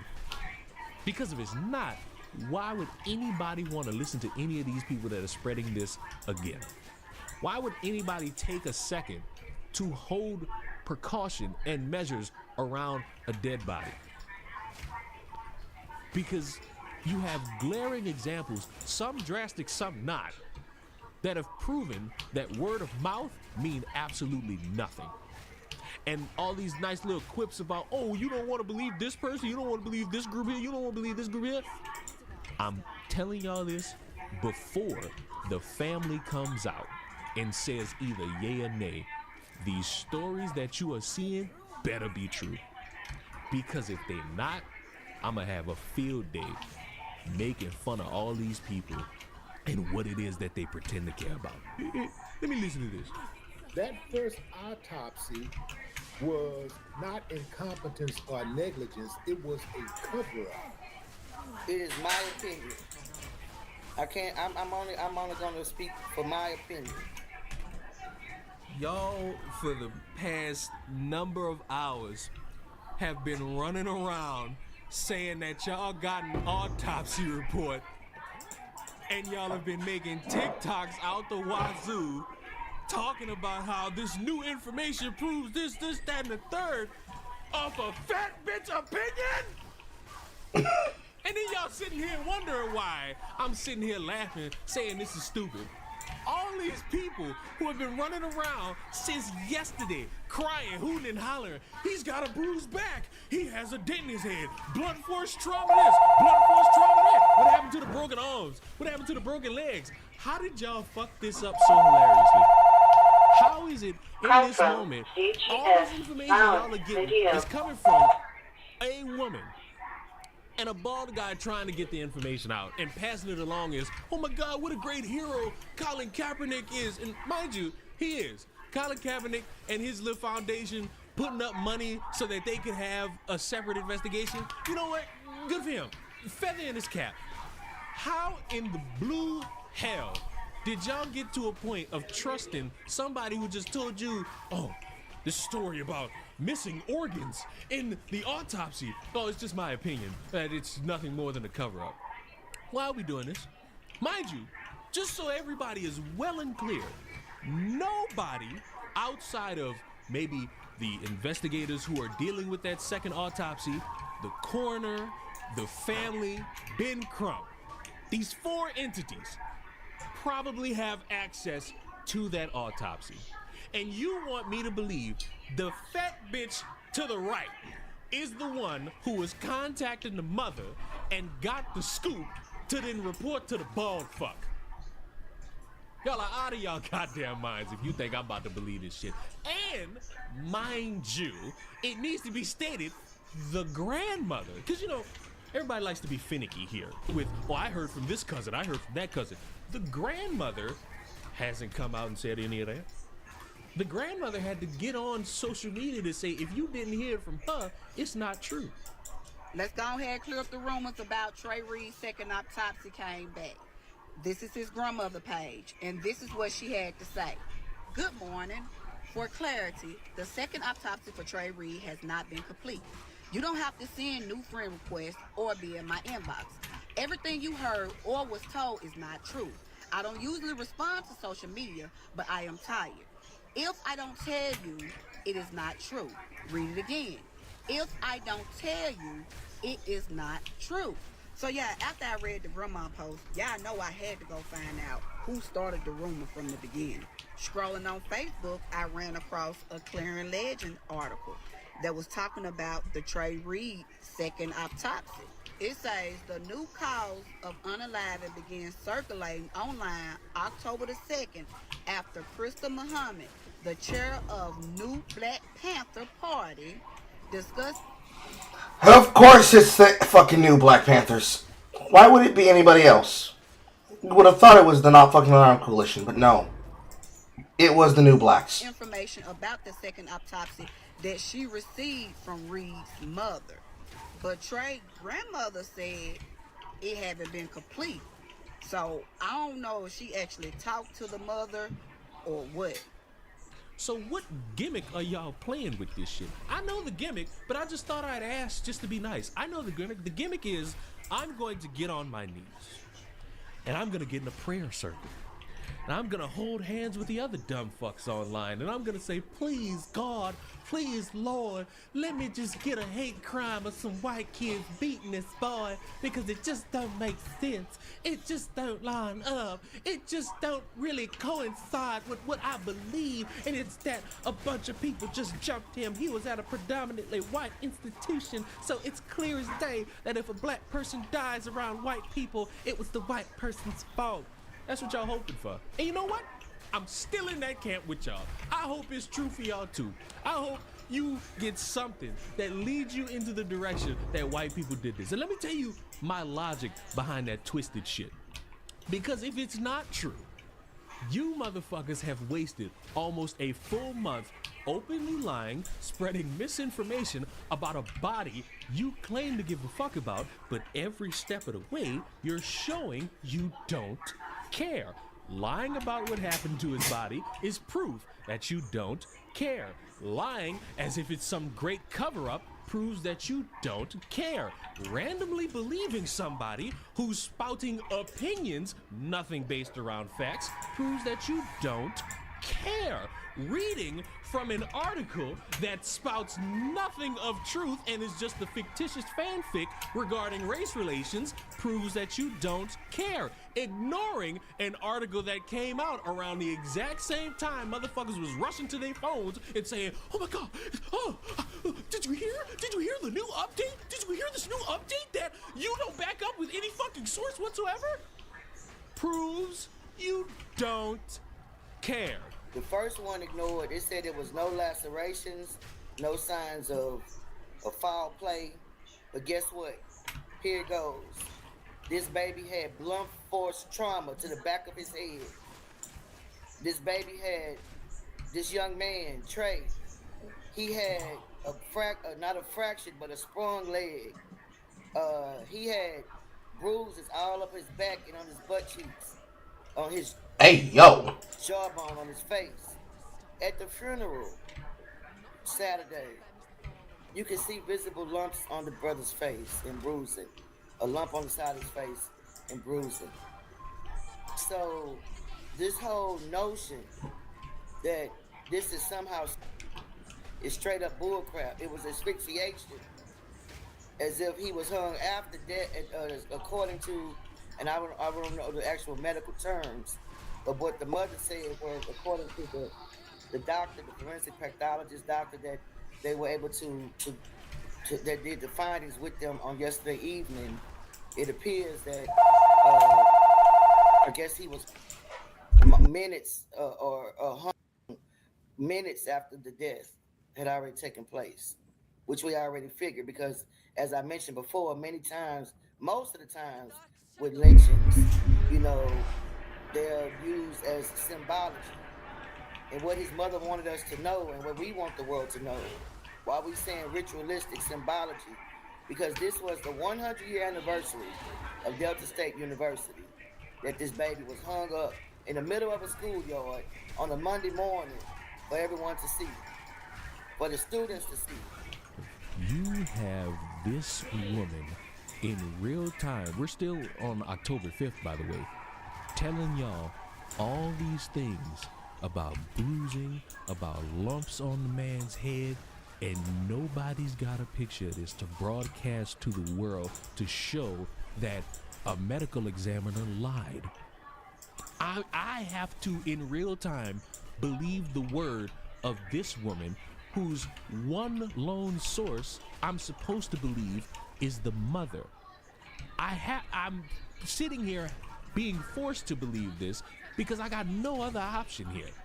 You want me to believe this, and I'm forced to have to walk with a grain of salt in my pocket because it's either this or it's all a lie, and still operating on the basis of that alone. Reportedly finds Trey Reed didn't die by dash. Family attorney Ben Crump hasn't confirmed. If you know that the last time this guy was a relevant topic for people, it blew up in your faces because you randomly believed somebody on the internet claiming to be his cousin, why would you then post this article? Why even do it? Because in the realm of speculation, if you were doing this when it first happened, I could let it slide. When this first was a thing to talk about, when Trey Reed's name was a growing topic 2 weeks ago, I could have let this slide. But after knowing, believing random people online was not the smartest thing to do, wouldn't you just pull back slightly and just be like, all right, people are saying these things about this now. Let's wait until the family confirms it, or let's wait until Ben Crump or somebody on his team confirms it. Wouldn't that be the smartest thing? Am I speaking crazy? Like, I know I'm the odd man out here, but when you have a story gain traction and people are lying about it, talking about broken arms and broken legs, and then one autopsy comes out and says, nah, not even close. And then they all disappear, and now they've come back for round 2 saying, oh, blunt force trauma. He ain't gotta look no further for who did what they did to Trey Reed. Alright? We already got what we need when the first goddamn black guy got on that platform and hours after Sigh. and said there was no foul play. Alright, that's the first suspect, right? Alright? He knows who knows. Okay? He knows. The second suspect we got is whoever did that autopsy and lied about that brute force to the back of that skull. Alright? So we already got our first line of individuals regardless of what color they are. So second things, alright? Who paid who to try to sweep this under the rug? Alright? Third, As if people have to pay us to be able to do this kind of violence to each other.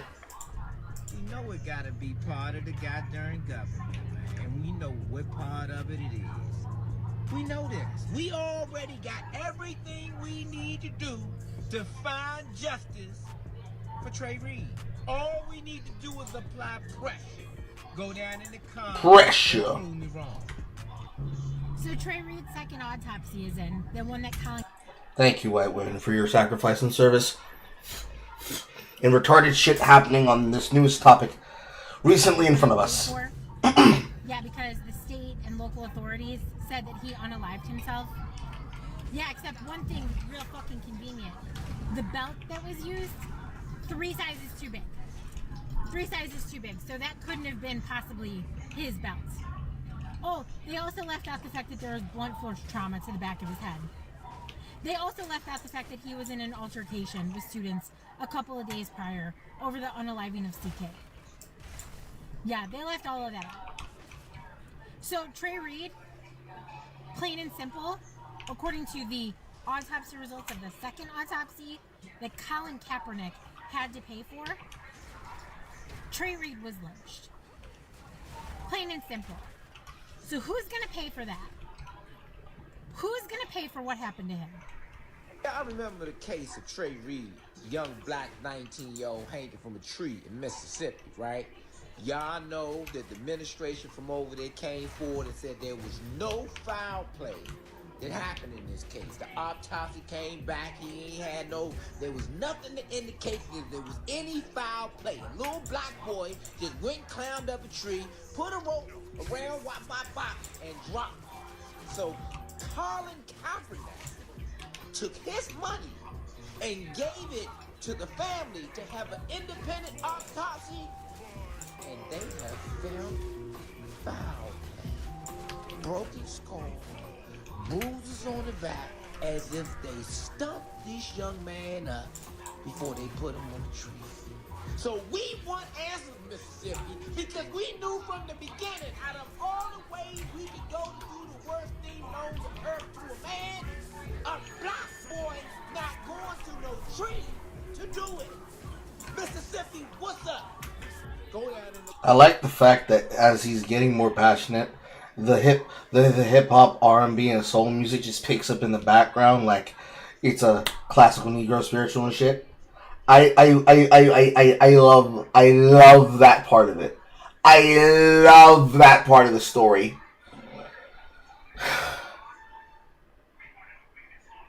Carl's getting upset. And apparently a little bit woozy.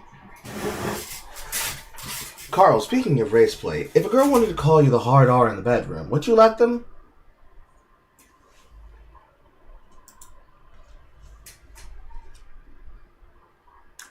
She has to mean it.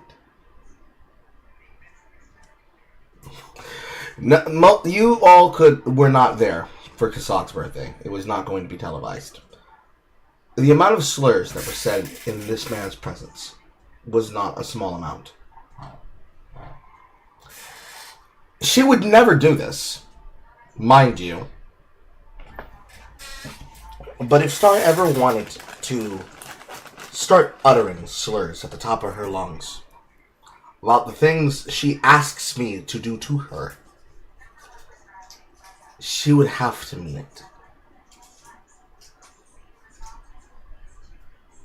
Okay? Okay. Glad we had that conversation. And I'm going to tell you why. I'm not going to have a reaction to it. I don't have a reaction to it anymore. I know way too many of you autistic people on the internet that I'm like Riley's teacher. Like, I don't hear the word anymore. I just hear, like, buzzing noise when the word is uttered.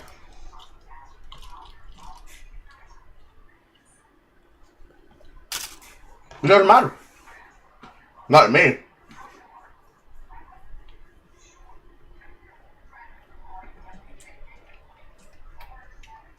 I've been called worse. And again, Star would never do this.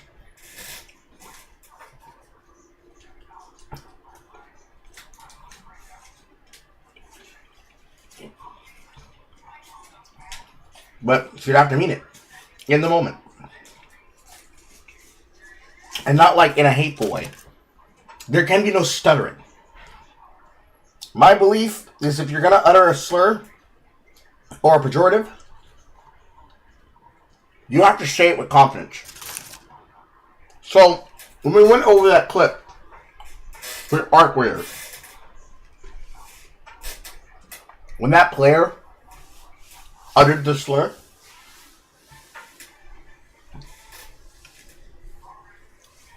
and he didn't have the, he didn't have the gusto. He was like, KYS, N-word, and there was a pregnant pause in between the KYS and the N-word. It wasn't in his heart. Okay?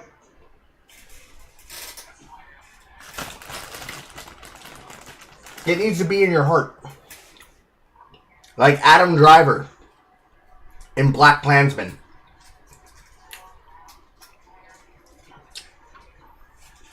Accept no substitutes.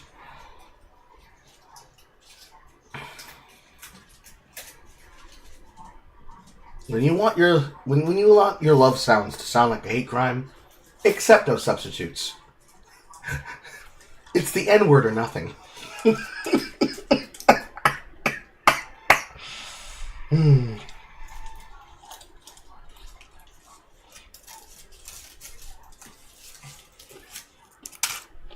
That's an audio clip right there.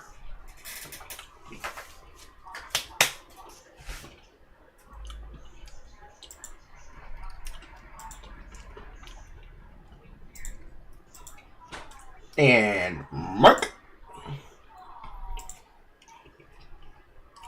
Accept no substitutes, bro. Accept no substitutes. It's the N-word or nothing.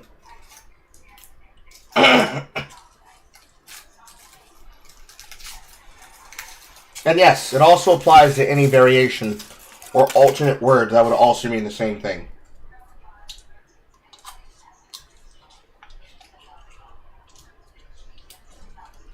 If you want to say it, you have to mean it.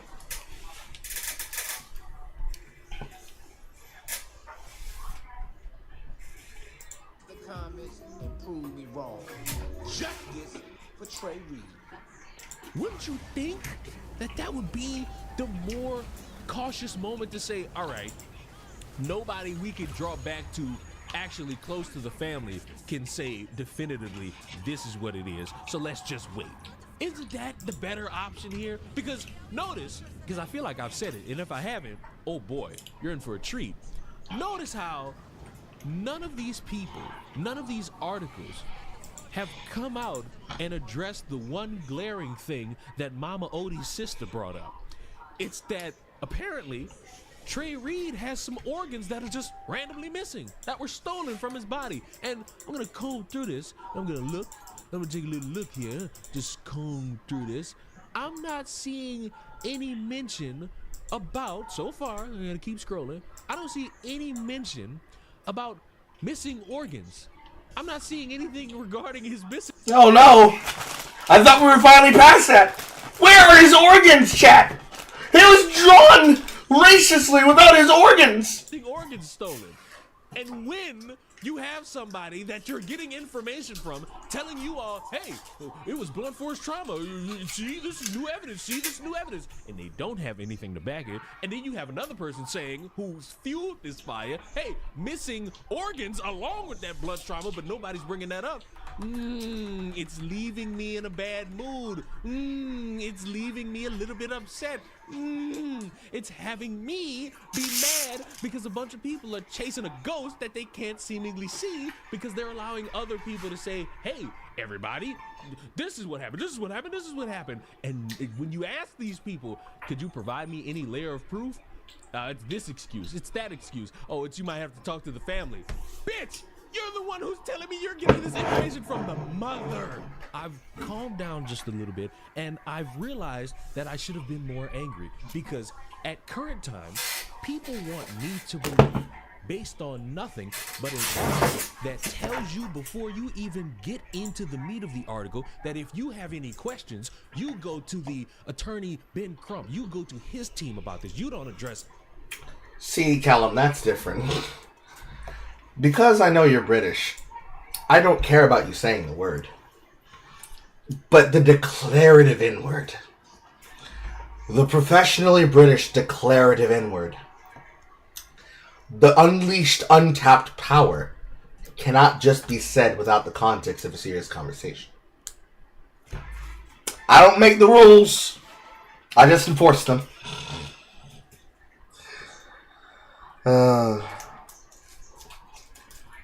If they could get British Carl for this, they can get me for this. Unfortunately, we're not dumb gay people. Like Vosh. Or actual Bird Jake. Who apparently has decided to become a lolcow trying to react to people like Actual Justice Warrior. It did not work out very well.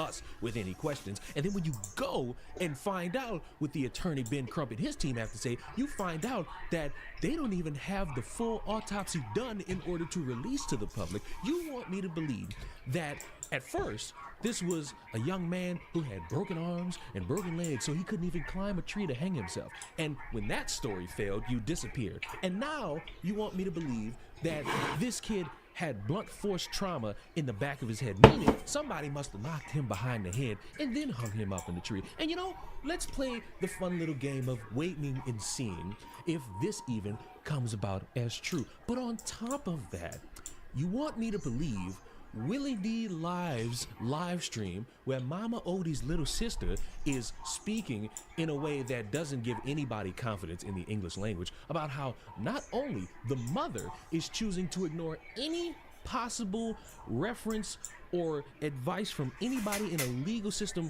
or from Ben Crump's team about not really speaking to anybody, and she, the mother, is speaking to this fat motherfucker and is telling people not only that there was blunt force to the back of her son's head, but some of his organs are missing. And I'm supposed to sit there and believe that based off of what? Word of mouth?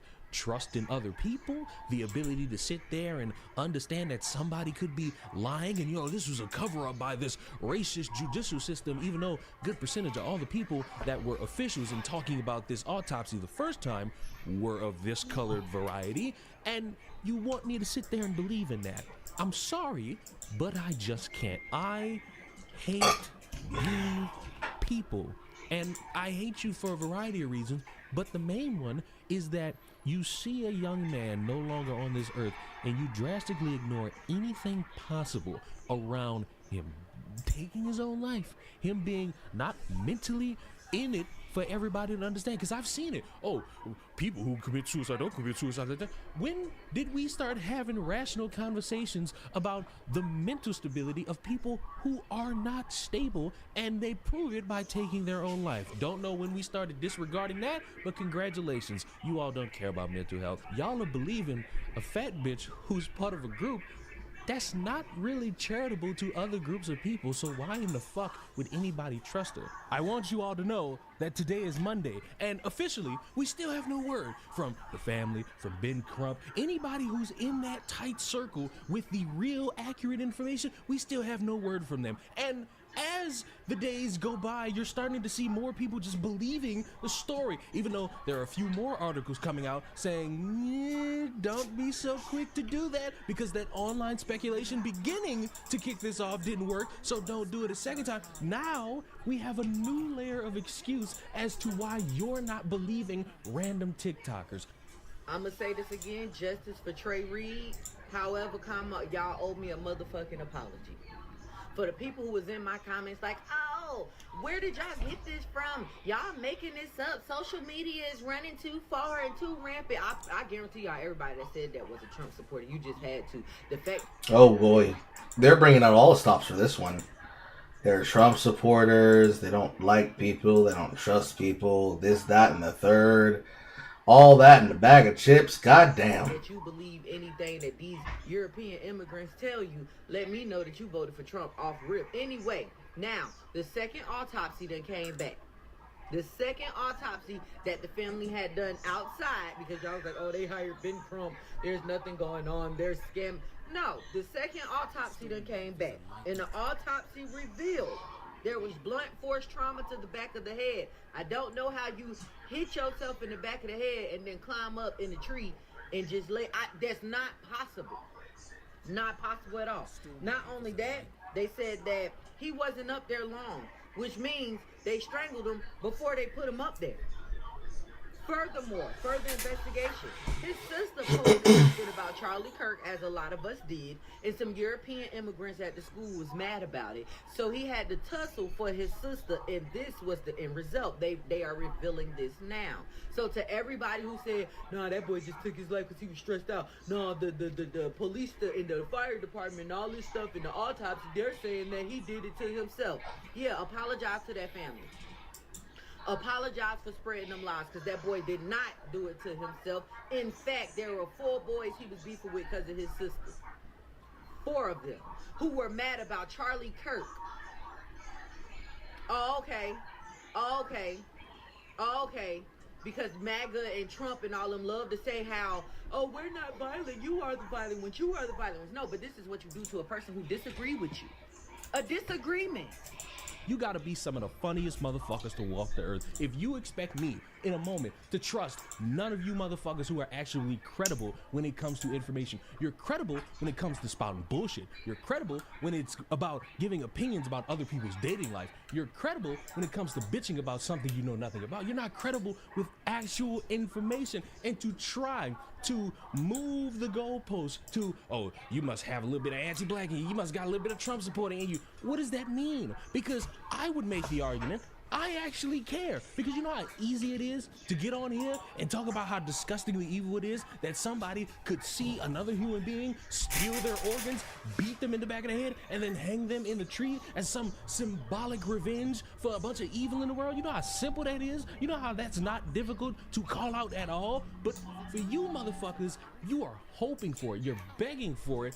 You're hoping that there's this outcome, because the actual possible outcome that still holds strong to this day, as long as that family continues to not engage with the bullshit y'all are spewing, you're going to have to admit, if it's true that this man just took his life and there's no broken bones, no blunt trauma to the back of the head, no asphyxiations anywhere except in the neck, no stolen organs, you're gonna have to admit that you don't care about a black body, you don't care about a black man, you don't care about black people, unless you could somehow spin it into your racial fanfic where you're jerking off to the sensation of a white man, a white woman, and anyone else who's not black calling you a fucking slur in your spare time because you're that fucking disturbing. Bars. But no, it's a lot simpler than this. If they haven't corroborated it with a medical examiner, and it's coming up to the case where all these people are saying this crazy ass shit about this, and they are desperate for it to be a hate crime. They're already past the point where Martin Luther King would probably slap every single one of them and knock the taste straight out their mouth. It is much more likely that they're at the point where the story matters more as a perpetual attention-seeking brigade than it is as a person who's been victimized. That's the obvious case to me. I need to get ready for this thing. Fuck me. I didn't realize that close to 11. You already have people that go out of their way every single day, both here on TikTok, on YouTube, Twitter, on Twitch, always trying to push a narrative. They didn't even wait to try and get a story that sounded like it was corroborated by the details of what is a part of the case. And it's obvious that they would already be past that point. But for me, the part that's interesting is that as outlandish as it is, that's not even the goal of what they're really going to be aiming for. It's going to be about the fact that, well, we said that this was real and that we found out that it wasn't, but think about all those other cases when it happens and it was. That's the part that I'm super stuck on. That's the part that would get me about this story. Most of the people who are going to be looking into the case of this young man's murder, because I hadn't heard anything about this murder until I clicked on this video. The amount of people who are going to look into that are going to be the same amount of people who looked into Jussie Smollett's hate crime case and then collectively shut the fuck up and said nothing because they realized he was guilty of sin.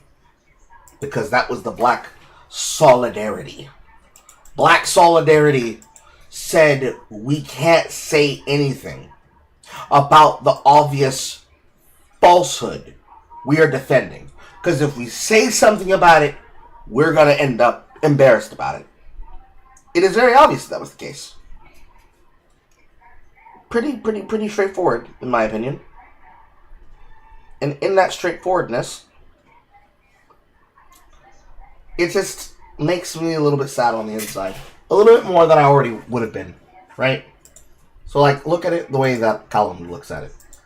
The N-word, it's strong, it's powerful. Most people crash out reacting to the fact that a person says it.